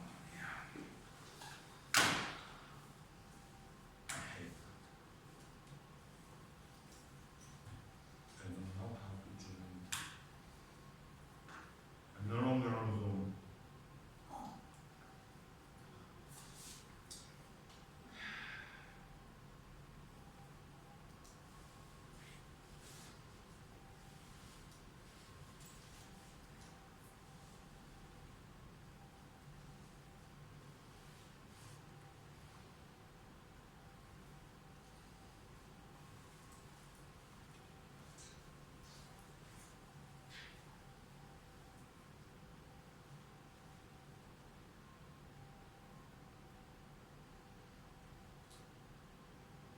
Are you on Wi-Fi? Yes, I'm on Wi-Fi. I don't know if you allow me, it works. Okay. But the connection is not, and not able to connect. I have no idea what's going on. And I don't know what to do.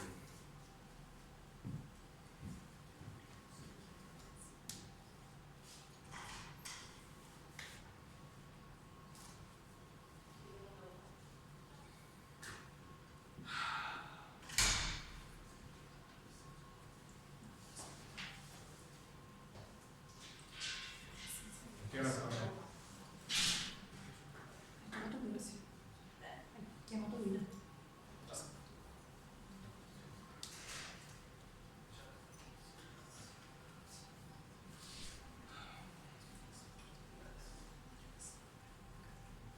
I can go for you. Not very good for the others. This is kind of it.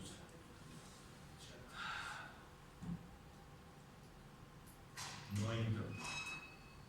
I don't have the internet.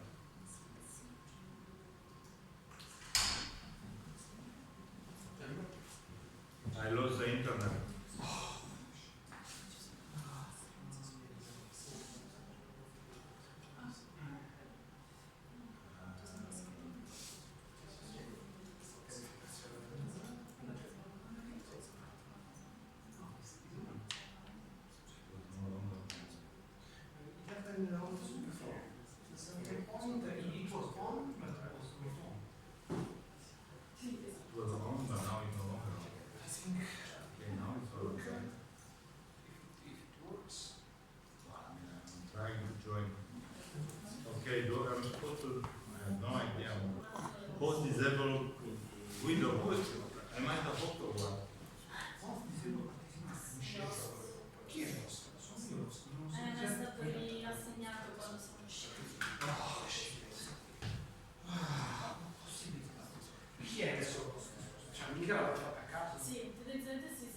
dei partecipanti dovrebbe Sì.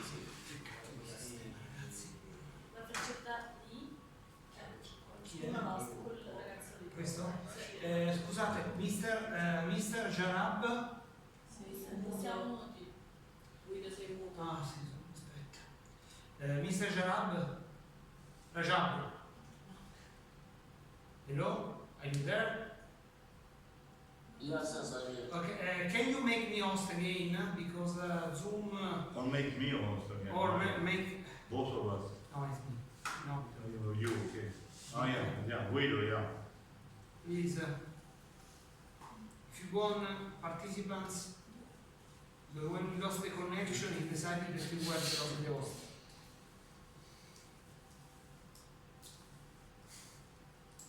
But they shouldn't. I don't understand how he could have. Yeah. No. Okay. Okay, I did. Thank you. Thank you. Okay, start the video.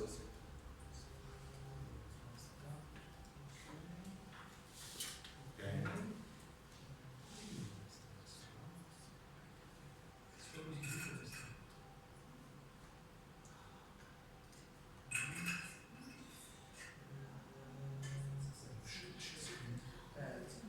Okay. Okay.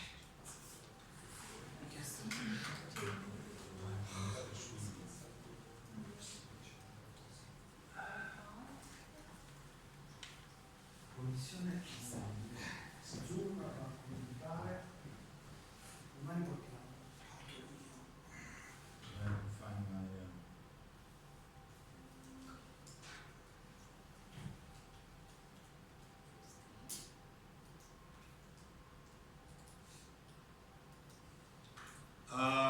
Do you hear me, everybody? Yes. Yeah. Okay. Thank you. I mean, we lost connections and nobody understands why. Okay. So I was on that consolidation and trying to explain that we need to do things well in order to be able to account for that additional operations and delays in order to gain what we have on the other. Okay. And this is what we have. Now, just very rapidly, because we'll talk, I mean, just a general overview of what containers are. I mean, you have seen boxes, containers everywhere.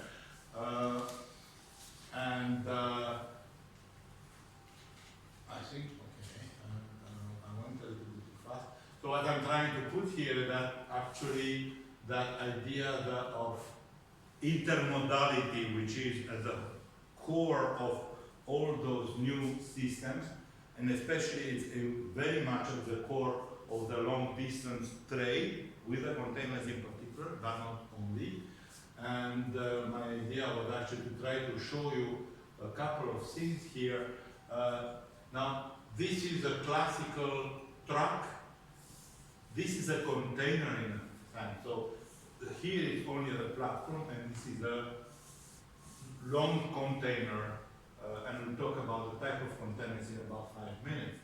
Now, this is a container ship, and you see there are a number of containers up on the deck, and then they go down into the ship, and the whole ship is made like a maze, and each with slots, and each slot is for a box or for 2 boxes, depending on the 20s. And as I said, the largest one, and this is another ship. This is a medium-sized ship. This is a port, and these are the cranes to load, unload ships, and then you have yards where this is a warehouse where pallets are being put together. So it's already the most basic consolidation that you can think of. This is a 2 meters by 2 meters wood pallet. So you said 20,000 containers. Yes. Just this clarification. Yeah. I said It's 20,000, between 20 and 25,000 It's a- container ships nowadays, and growing. Now, the containers are 20 feet long. I will talk about that in a moment. But yes, I'm not. I mean, not this one. This is more. This is Norway, so it's about, I would say, 12 to 15,000.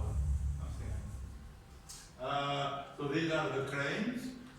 This is consolidation for people. This is a Montreal subway, the old car, by the way. And this is a warehouse. And then I was saying, this is a pallet down here. It's wood, 2 by 2 meters. And you see the holes here because you can come with your forklift. Thank you to actually move it. That is a basic consolidation because you are actually putting objects on it and then you wrap it around and then you put it in the car and in the truck. And if, depending how long it is, well, we'll talk about containers in a moment, but you can put 8, 10, 12 pallets in there, depending on the type of container. Now, we talk about transportation modes, and I will go very fast because we all supposedly know what the transportation mode is, right? So we all know that mode. We are rail, truck, ship. Okay, fine. This is, in a sense, is the type of support they might on land, on water, air, space, but then it's also kind of the engineering type of infrastructure. Makes a difference. Because on land, trucks are not the same thing as rail, not the same thing as pipelines. By the way, a pipeline, it can be on land, can be underwater. Okay. Now, if you only have that, I would say that in many cases it's not sufficient. And then, depending on the kind of applications that you are working on, and if you are working more into transportation planning, depending on what type of problem you attack, you will see that actually you need a more refined definition. So, it's actually, am I in a city or not? What type of motorization? We are making differences between diesel, hydrogen, electric, even for cars, even for bicycles like nowadays. Okay? The cargo bikes, I mean, they are the electric ones and atomic cargo bikes. So we are going back to atomics nowadays. But also the service type. I mean, it's a dedicated one, no. And then you have all the combinations which we can have here. So I've done quite a lot of projects in my life, and it very much depends on what you are doing. But for example, we did something with Brazilian colleagues for Brazil as a nation, and they have a very complicated railway situation. So they have, well, the railway network has been private from the beginning, built by British engineers at different points in the history, in different regions of the country. By the way, they are very difficult to match. So they have imperial gauge between the two tracks, 1.6 meters, and they have the normal gauge, and then they have the narrow gauge. So they have the 3 gauges in the same country, and they have some part which is electrified and some others not. So you have to start with an engine which can go electric, but also has a diesel engine inside. And then you have different companies owning different parts of the network. So it was a very interesting mode of definition for such a thing.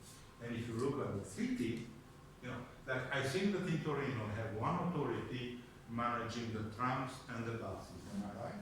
Yes. Yeah. Okay. Now, I was in Bucharest, Romania about 3 weeks ago. They have 2 agencies, that's the capital city. Okay? They have one, they do the surface public transportation, and they have trams, buses, and trolley buses. You know what a trolley bus is? It's a bus with 2 things electric and they hook up. Okay. And then they have a different company doing the subway. So if you go on the web and trying to see, I want to buy a ticket. Well, I mean, it's easy, but they have about 3 screens because there is one only on land, on surface, sorry. There is another one that can do the subway, and there is something where you can do both. And then it's individual of the week for the month. Charming. Why did they do it like that? I have no idea. So it's very, so we'll do things together, general things, but then you have to apply it somewhere, and you have to take it. And that's problem definition. Before you start doing modeling, what the problem? Okay. Okay. And so in a sense, it's very important for city logistics as well, because how you define those modes means who pays and who earns and who moves and who decides. Okay. And for example, if you have a coalition of motorbike, cargo bikes, you have that. Fine. What are the modes? Well, if those 3 or 4 companies have made an agreement and somebody, some agent, some intelligence somewhere in the cloud optimizes the system, or plans the system for the 5 of them together in order to have the best service globally, not easy, but doable. Then you have one more. But that each of them does it for their own customers. Maybe exchanging information, maybe exchanges customers, maybe do that street because you're very far from me and I will pay you. But then you have 5 different modes. Because what you put on one, you cannot put on the other. So it's the same physical transportation mode. It's the same logistics organization, it's the same gain and environment, but it's a different operation, and the decision maker is different. Connecting again, we lost the connection.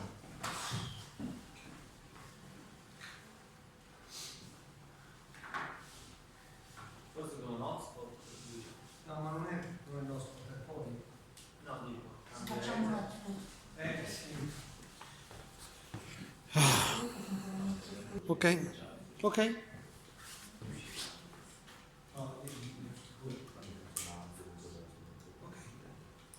No. Okay.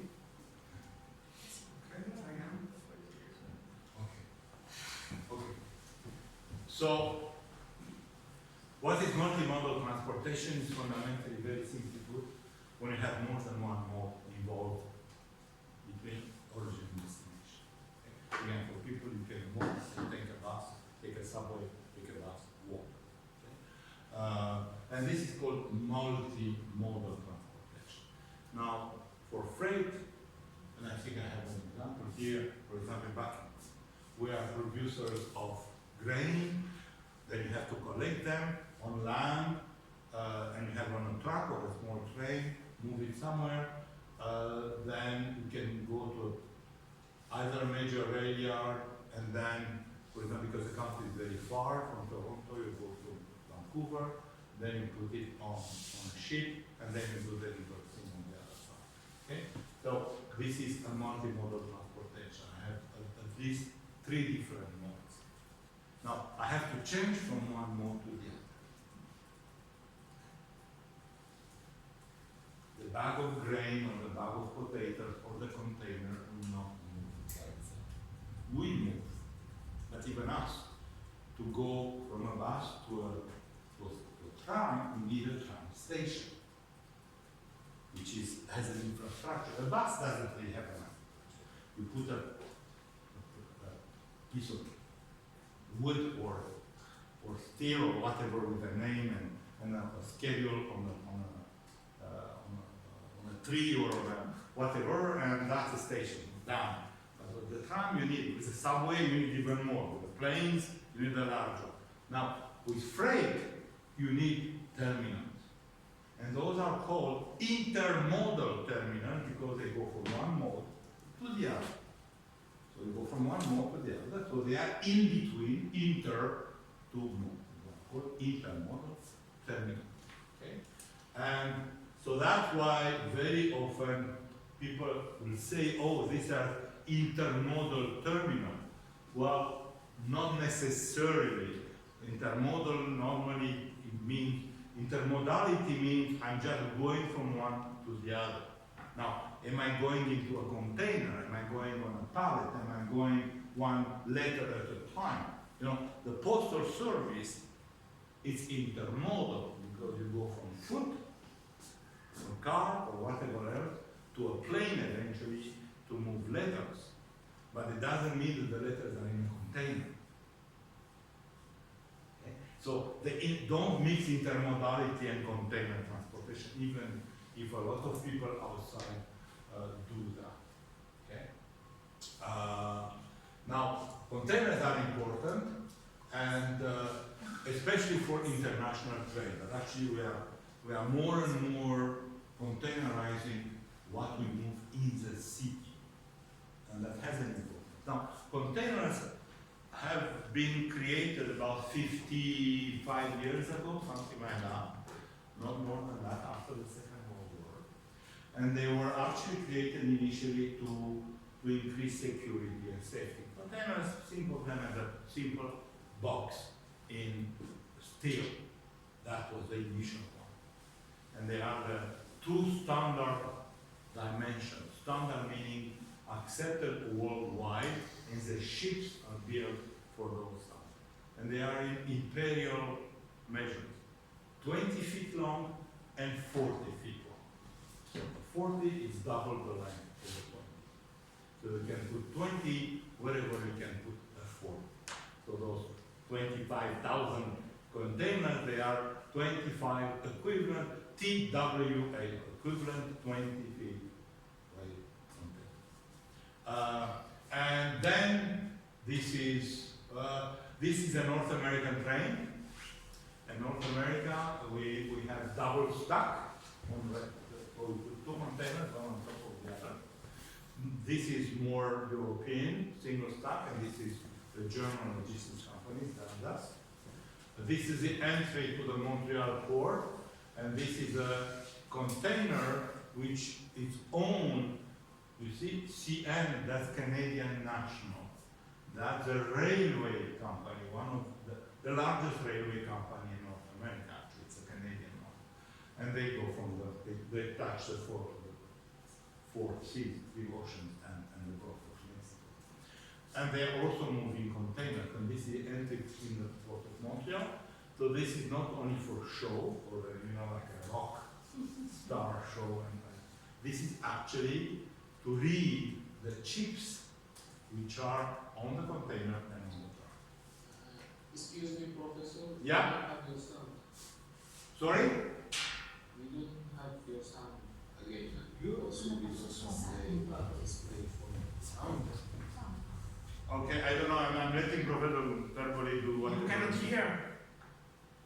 You know?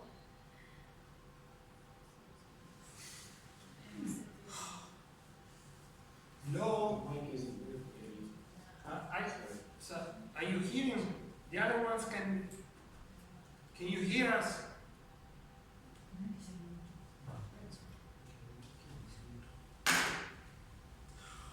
Hello?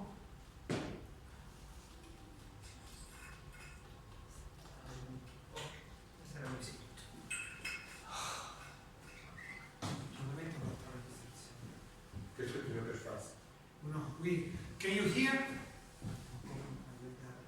Sì, credo che dobbiate condividere lo schermo.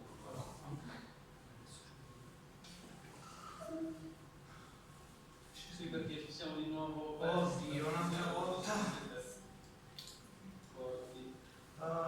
Mr. Rajab, can you make me host? Yes, Professor. But I think you are the host right now. No.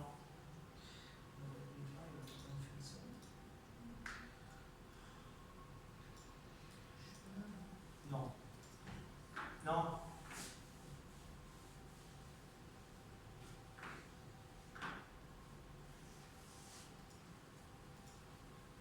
Please try again. Okay.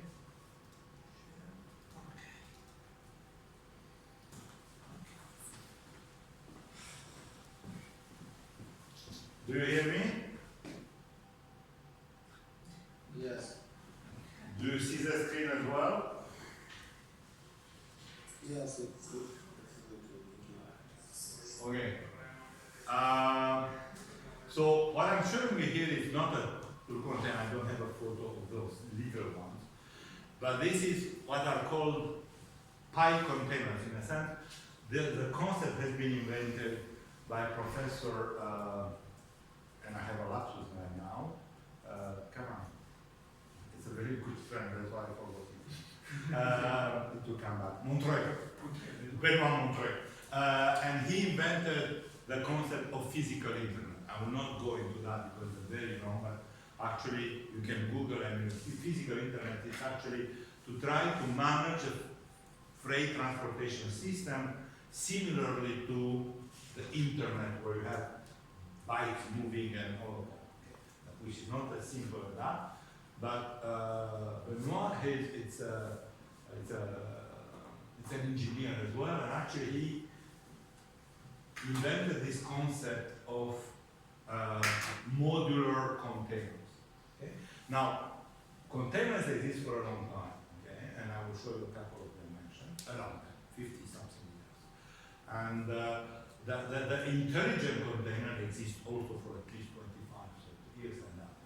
We have those chips which go with them, and the chip, depending on what generation, and can do a lot of things, including some of the chips can sniff the atmosphere around them and actually the heat, the temperature, and unfortunately not all containers have those capabilities, so the containers sometimes are also used for illegal immigration, and in the port of Montreal, a couple of years we find a number of people dead in containers because actually they didn't have enough air or enough food, and that's a bad stuff. Now, but what Benoit invented is that we know that we need smaller ones, and we have the containers that go on planes. I mean, maybe you don't know, but your luggage is it's not just thrown into the airline, into the airplane, because you need to balance the plane. So they go into containers, and the container has a very funny form because the plane is round, so the exterior is a little bit has a form. And then there is a lot of freight actually on those things. So Benoit took that concept a little bit further and said we can have different boxes of different sizes, and you have a couple of examples up here where that fit whatever we need to put in them. And then of course we make them hermetic, so you can, even if you have different products, they can be put close to one another. And but then the dimension in such a way that you can group them, consolidate them. So you consolidate little boxes into larger boxes. This is my second definition that I have in the beginning. So you are building a block, a compact block, out of individual boxes, and then you can move this block as a unit. And that, he invented that for the long distance transport. Us, the city logistics crowd, say, that's wonderful for the city, because then I can put different products into different boxes, put them together, and I can move them, and I can even move them between an electric van and a tramway as a unit. So, and then obviously now there is a lot of actually machinery being developed and how you can move it and how you can store it. There has been a European project, it's called ALICE, and where they develop a lot of this technology. And if you go on the new site, you'll find that. And it's a very, I'm saying that even if nothing else it's implemented, but other things are implemented. This is a wonderful, wonderful invention. So this is the using containers normally, it's a multimodal thing. But you can do it even modern because you are actually for security reasons. So you put everything into a container, you put it on a truck, go to destination, take the thing out of the outside. So you can use container even if it's not intermodal, only for modal transportation. But obviously, on international trade or even national trade at one point, it's multimodal most of the time. So it goes through terminals. And a container is safer, it's stronger. So what's inside normally can be protected. It's more difficult to steal. Containers can be open, full containers can disappear. There is a very interesting, activity going on in major ports all over the world around that. Now containers, as I said, they are the 20s and they are the 40s. Boxes. Some boxes are maybe open. Some are only the skeleton outside, and inside you have a cistern where you can actually put liquids or gases or stuff like that. Some of the boxes can be refrigerated, so have the unit to be refrigerated, or even frozen in a sense, depending on how much. So then you need to hook them to something to keep the electricity going. Now, that consolidation idea, people will say, well, if I can gain by putting things into a 40, why not make the container longer? And actually you have 43, 46, and 52 feet long boxes. Now, the 52 compared to a 40, that means 12 feet longer. That it's about 3 feet into a meter. A foot is 12 centimeters. Yeah, no, sorry. It's 30, it's a foot is, come on, how many? 30. Yeah, because it's about 90, it's something, 30 something. It's a yard, it's about 92 centimeters, something like that. You Google it and you tell us exactly how much it is. And no, it's true. But you actually gain quite a lot of meters, actually between 40 and 53, and actually you gain at least 2 pallets, if not 4 pallets more. So fundamentally nowadays, most of the North American trade is done with 53 long containers. Now on railways, you find everything, the 20, the 42, 43, 46, 52. It's a casino. I mean, it's a mess actually trying to do planning of intermodal rail. We know, we are doing it right now. And the North American companies try to push to change the standard worldwide, but nobody else wants to do it because the ships have been built for the 40. So you can do the 42, 43. Can you put a 52 on a truck? The 52 on a truck, yes. Okay. Yeah, yes, we can. In North America, we can. No. North America. Actually, you could here as well. It needs the platform to be a bit longer, and not a big problem actually. But on trains, the cars have to be a little bit different. And how do you put them on ships? The only way to put them on ships, but even then, to put it inside the ship, you have to change all the skeleton, which is steel. That's a very high cost. And then obviously the cranes and everything have to be rebalanced, but that is doable. You could eventually change things on deck. Now the problem with that is that you have a ship goes to sea. You don't want the ship to capsize, right? So it means that the ship has to be balanced vertically, horizontally, and laterally. So you cannot put up in the air heavy stuff. So on the bridge, you have semi-heavy down, and then you go up. They are the empty ones. And by the way, you know that we are losing about 10% of the containers at sea every year. So there is a very nice steel steel curvature down there under the oceans. Well, I mean, we have stones on the high seas, so it's very difficult to change.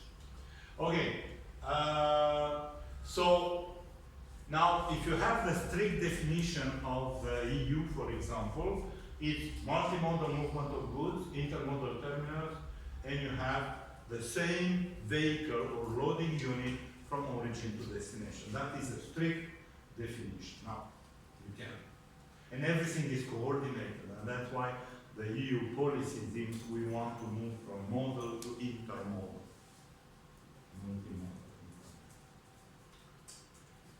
Now there are a lot of things we talk about freight, people who know maritime, the liners that are the major companies moving between South Asia, Europe, Americas, Africa a little bit. But you also have it on the river, canals.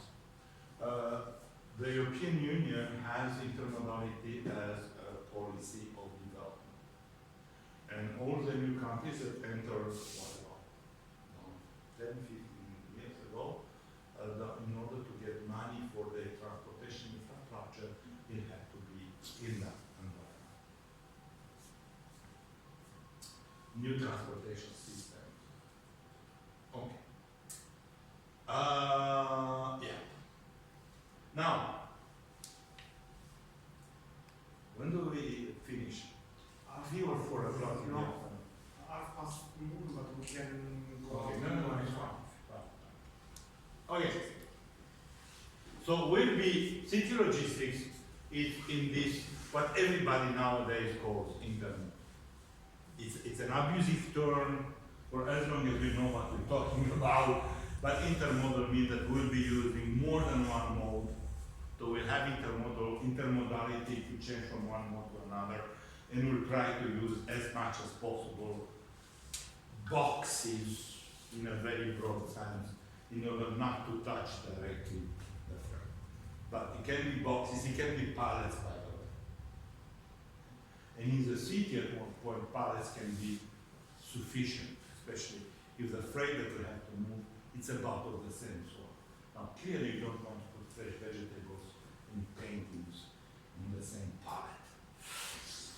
It might not be good for cooking after that. Then maybe you want to put them into boxes or different pallets and put them into different things. But this is what's going on. Okay. Now, how do we plan those systems? Planning. How do we plan your life? Do we plan our life? No. Well, we plan a little bit our school, we have a number of years in front of us, we have to worry a little bit when vacation goes, what am I doing on Friday night, how am I covering my rent and stuff like that. Well, for a transportation system, maybe some of them don't do more than that in any year. In any case, they worry about what is my bonus at the end of the year. That's a very high and important worry in corporate things. But planning tier system, normally like planning activities, industrial activities, commercial activities, even social infrastructure in a sense, it's 3 levels, 3.5. Strategy, long term. I'm looking long term into the future, meaning this is where high level decisions with high impact and actually high cost are taken. So if we're talking about transportation, for example, do I open a new hub? Do I close one? Do I open a new, or I close a regional terminal? Do I buy locomotives? For example, in North America, intermodal rail, which is a moving containers by rail, the companies don't own the cars. Can you believe that? There are 2 companies who own the North American fleet of railroad container cars. There are many types of them. And the companies rent them for the year. So they can actually, most of the time they just, make modification at the margin and most of the rolling stock just goes on from one to the other. But they have the possibility every year to renegotiate and saying, well, I want more 53s than 40s. By the way, the 20 is gone, the 40s. and a 40 goes, and you cannot put a 40 on top of a 53, it's a 53 on top of a 40. There are so many rules on how you're paxing, because it's a big packing stuff that we are doing, that are a lot of stuff. So strategically, you make a decision at one point, do I buy my cars or not? Now, tactically, for each year, you will decide how many of each I will rent. So it's not the same level. Now, it might be that it still goes up to the level of the vice presidency, because there are quite a lot of money involved, but the time frame is short. But to open a terminal is a very long time. To buy a ship, you buy it for 25 years. To actually order a ship to be built for you like Merck's, that you have to take a decision to be ready in 3 to 5 years. So you're actually basing your decision on a projection of what the demand will be 5 years from now, and it will continue to be for the next 20 years after. So it is very high level. It's called strategic planning. Tactical planning is more medium term. Depending on the mode, it can be as short as 1 week, because actually, well, it's normally about the season, 6 months, 4 months, 6 months, 8 months. Renting the rail cars is 1 year. For truckers can be like 3 or 4 months, they go with much more shorter seasons. But then it's also, you make a plan, you adjust the plan, so I mean, you can make it for 6 months and then you adjust it every month, but it's about medium term. And this is actually, it's how you are operating, how you are offering the services, the one that you are offering in a repetitive way. What is the frequency? On what lines? With what equipment? How do you manage your own resources? It's very rare that you are buying new resources, but you want to optimize the utilization to actually satisfy your customer. And then you operate. Operational could be, well, a little bit you have operational, part of it is here, adjusting every week, every day, and then there is execution, monitoring, and there is an accident here, so the street is blocked, so I have to reroute everything. Makes sense. So, at the strategic level is a system design, and this is the location and dimensioning of facilities. I will be talking about that. Probably tomorrow, and I will have a message for everybody in about 10 minutes. Tomorrow we'll start doing strategic planning. No, actually we start doing logistics, like I'm about 2 hours late in my stuff. But anyway, so this is how am I building the infrastructure in a site, including equipment. Tactical is how am I selecting a vessel, where am I serving, and how am I serving, and how am I using my resources, and how do I move my expected regular demand with that? Because if I don't have a demand, I'm not supplying anything, right? And then operational, I'm adjusting, I'm scheduling, I'm sequencing, I'm doing crew scheduling, for example, getting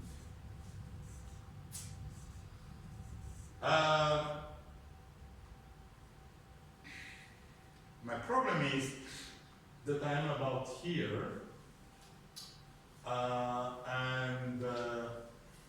well, I can do a little bit of that, and then we move to city logistics tomorrow morning.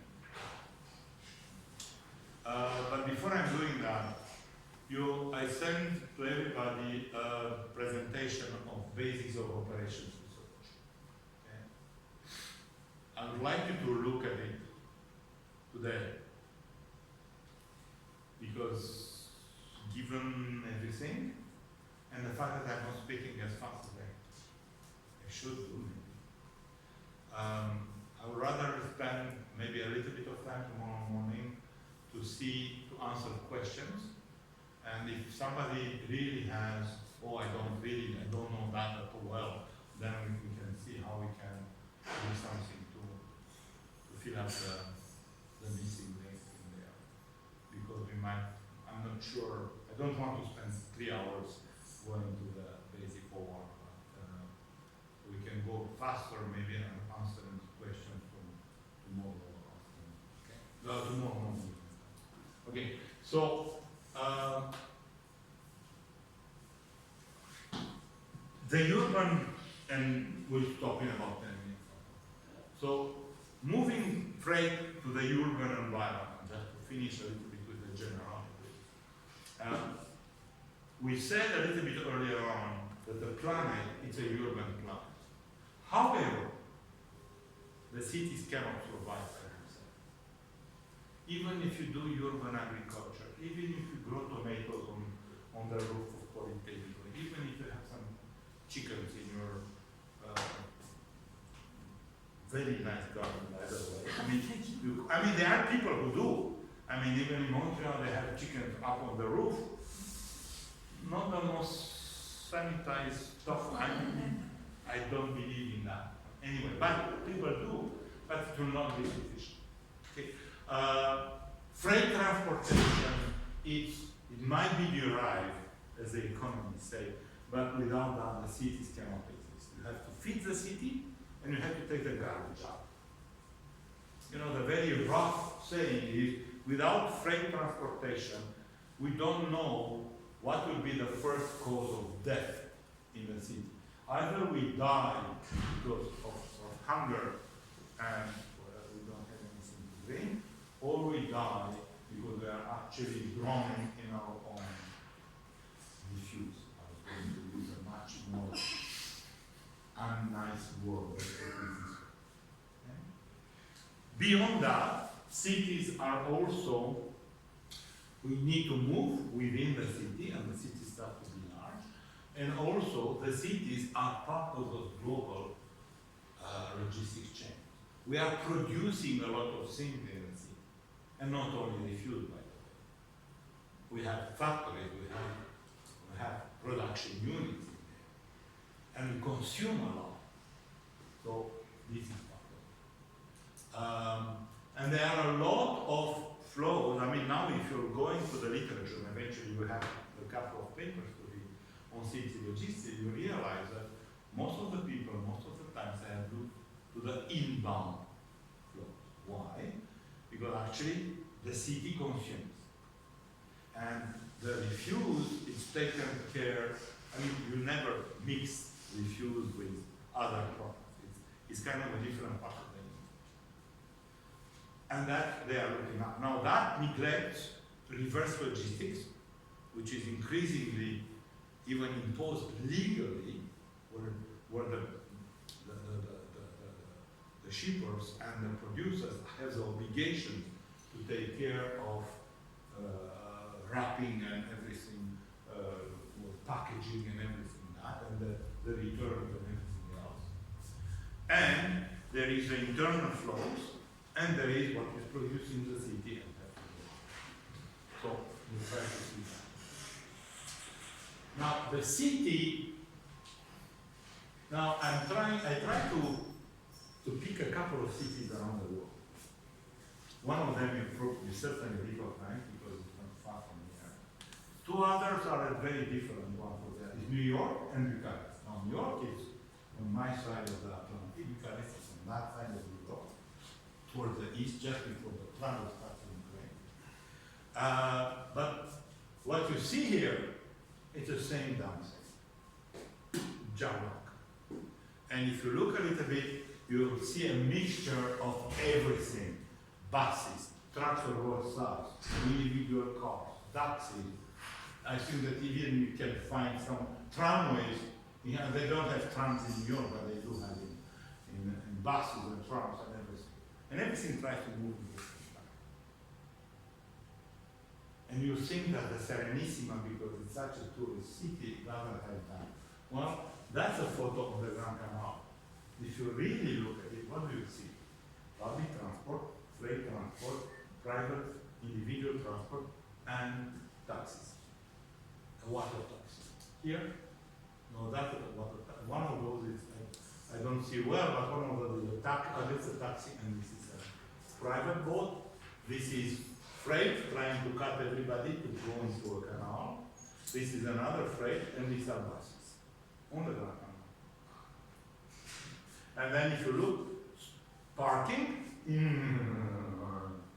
at least double file. In Rome they do it 3, but and then you stop. I mean, there are places that are planned to stop vehicles to load and unload, but those normally are taken by people like us who don't care, and the police doesn't care either. So what happened? The truck will stop in the middle of the street, and you stop, and then you have the car. Somebody put the car in third branch, go have a coffee, and I was in the bus when this happened, and the bus was going out of turning on one of the major streets in Rome. Actually, the bus driver waited for 1 minute until the guy went out. Ciao! To the car, go away, and we were on our way. Very interesting behavior. But fundamentally, again, there is no difference in this. So the fact is that you have many problems which are related because there are too many different sources of freight traffic in the same time. And everything is increasing because we said that urbanization is increasing. So, and also, and this is what we are, the guys and the ladies in city logistics, claiming that because of many decisions are taken individually, and we are not trying to put together zone flows. And so you have the traffic-related problem, but not only because we are actually have safety and security, and there are a lot of accidents and incidents between the two different types of flows.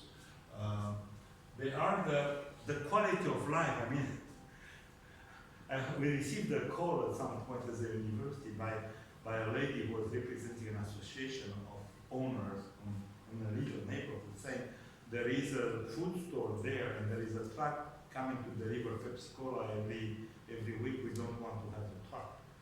I mean, we asked, okay, fine, but we want to drink Pepsi Cola. But the fact is that at one point you have those kind of conflicts in there. And obviously one truck a week is fine, but I mean, if you have a lot of them, clearly not. And if you have kids around them, school stuff like that. And we do have that urban planet that we talked about. So our judgment is that the current model, and this is already there for the last 25 years, actually, it's not sustainable. Now, regulation, plenty of regulation everywhere, right? Now, that's a very long history. Is it necessary? Is it sufficient? Is it always good? Well, I like history. I like to go back in history. Now that's not Mercanti Triennial in Rome. By the way, Mercanti. So that is trade, selling. Okay? Imperial Rome, right? The center of the universe.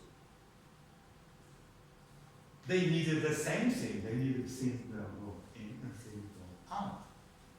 And the people were complaining because at the time, you know, I don't know how well you know your Roman history, my dear Italian people, but that was iron around the wheels on stone. That's noisy. So Caesar, being a good dictator, loving his people, decided no longer, but except obviously official vessels, when beautiful people have the right to make noise. Everything out during the night. Things happen. A lot more traffic during the night. People didn't like that as well. So another very important emperor, Hadrian, decided to close everything down. Now, we'd love to do that nowadays. I have a friend who has a triple chair actually on transportation system. It's very easy, just for wheel truck transportation. No longer trucks in the country, in whatever. Now, how do you do after that? Well, that's a different problem, it's not mine, right? But in Imperial Rome, here there is always the easy transportation solution. You do nothing, is a zero waste, zero Yeah, emission, but zero. from no, I mean, actually, if you think about it, how was the empire doing it when you say no longer in the downtown, in the center of Rome, no longer cars? Well, actually, they are doing it kind of city logistics. Things were coming towards the suburbs and moving out of the car to a different transportation mode for distribution in the city and the other way around. Anybody has an idea what that transportation, unnoisy transportation mode was? Slaves. Slaves. It's like now. Well, actually, it went for a long, long time. And the coolies in India and China were exactly that. You put things on your back. Now, it all depends how much you pay. If you're a slave, you not pay. You pay food. If you're a coolie, maybe you're paying half a food or whatever. Obviously. So, simple solution to complex problems, right? If you don't, it's not easy. It's certainly not.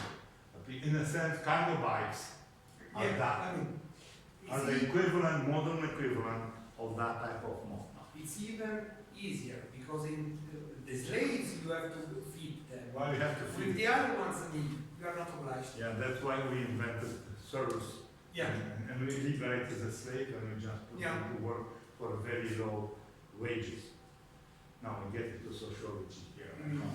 So fundamentally, it's not, regulation is very important, but it's not sufficient and sometimes it's damaging. Just to give you another example of damaging, there are exclusion zones in a number of cities in Europe. London, for example, has low emission zones, right? So it means that you cannot go through. Sevilla has decided that you cannot go with freight vehicles in the downtown. It's a beautiful downtown. Again, all the old cities in Europe have beautiful historical downtowns, right? So they say during lunchtime, which takes about 3 hours and a half, you cannot go through downtown with vehicles. What happens? Well, the vehicles go around. They just go longer. The same vehicle. With more emissions. With more emission because they go longer in the city. So I mean, again, a simple solution.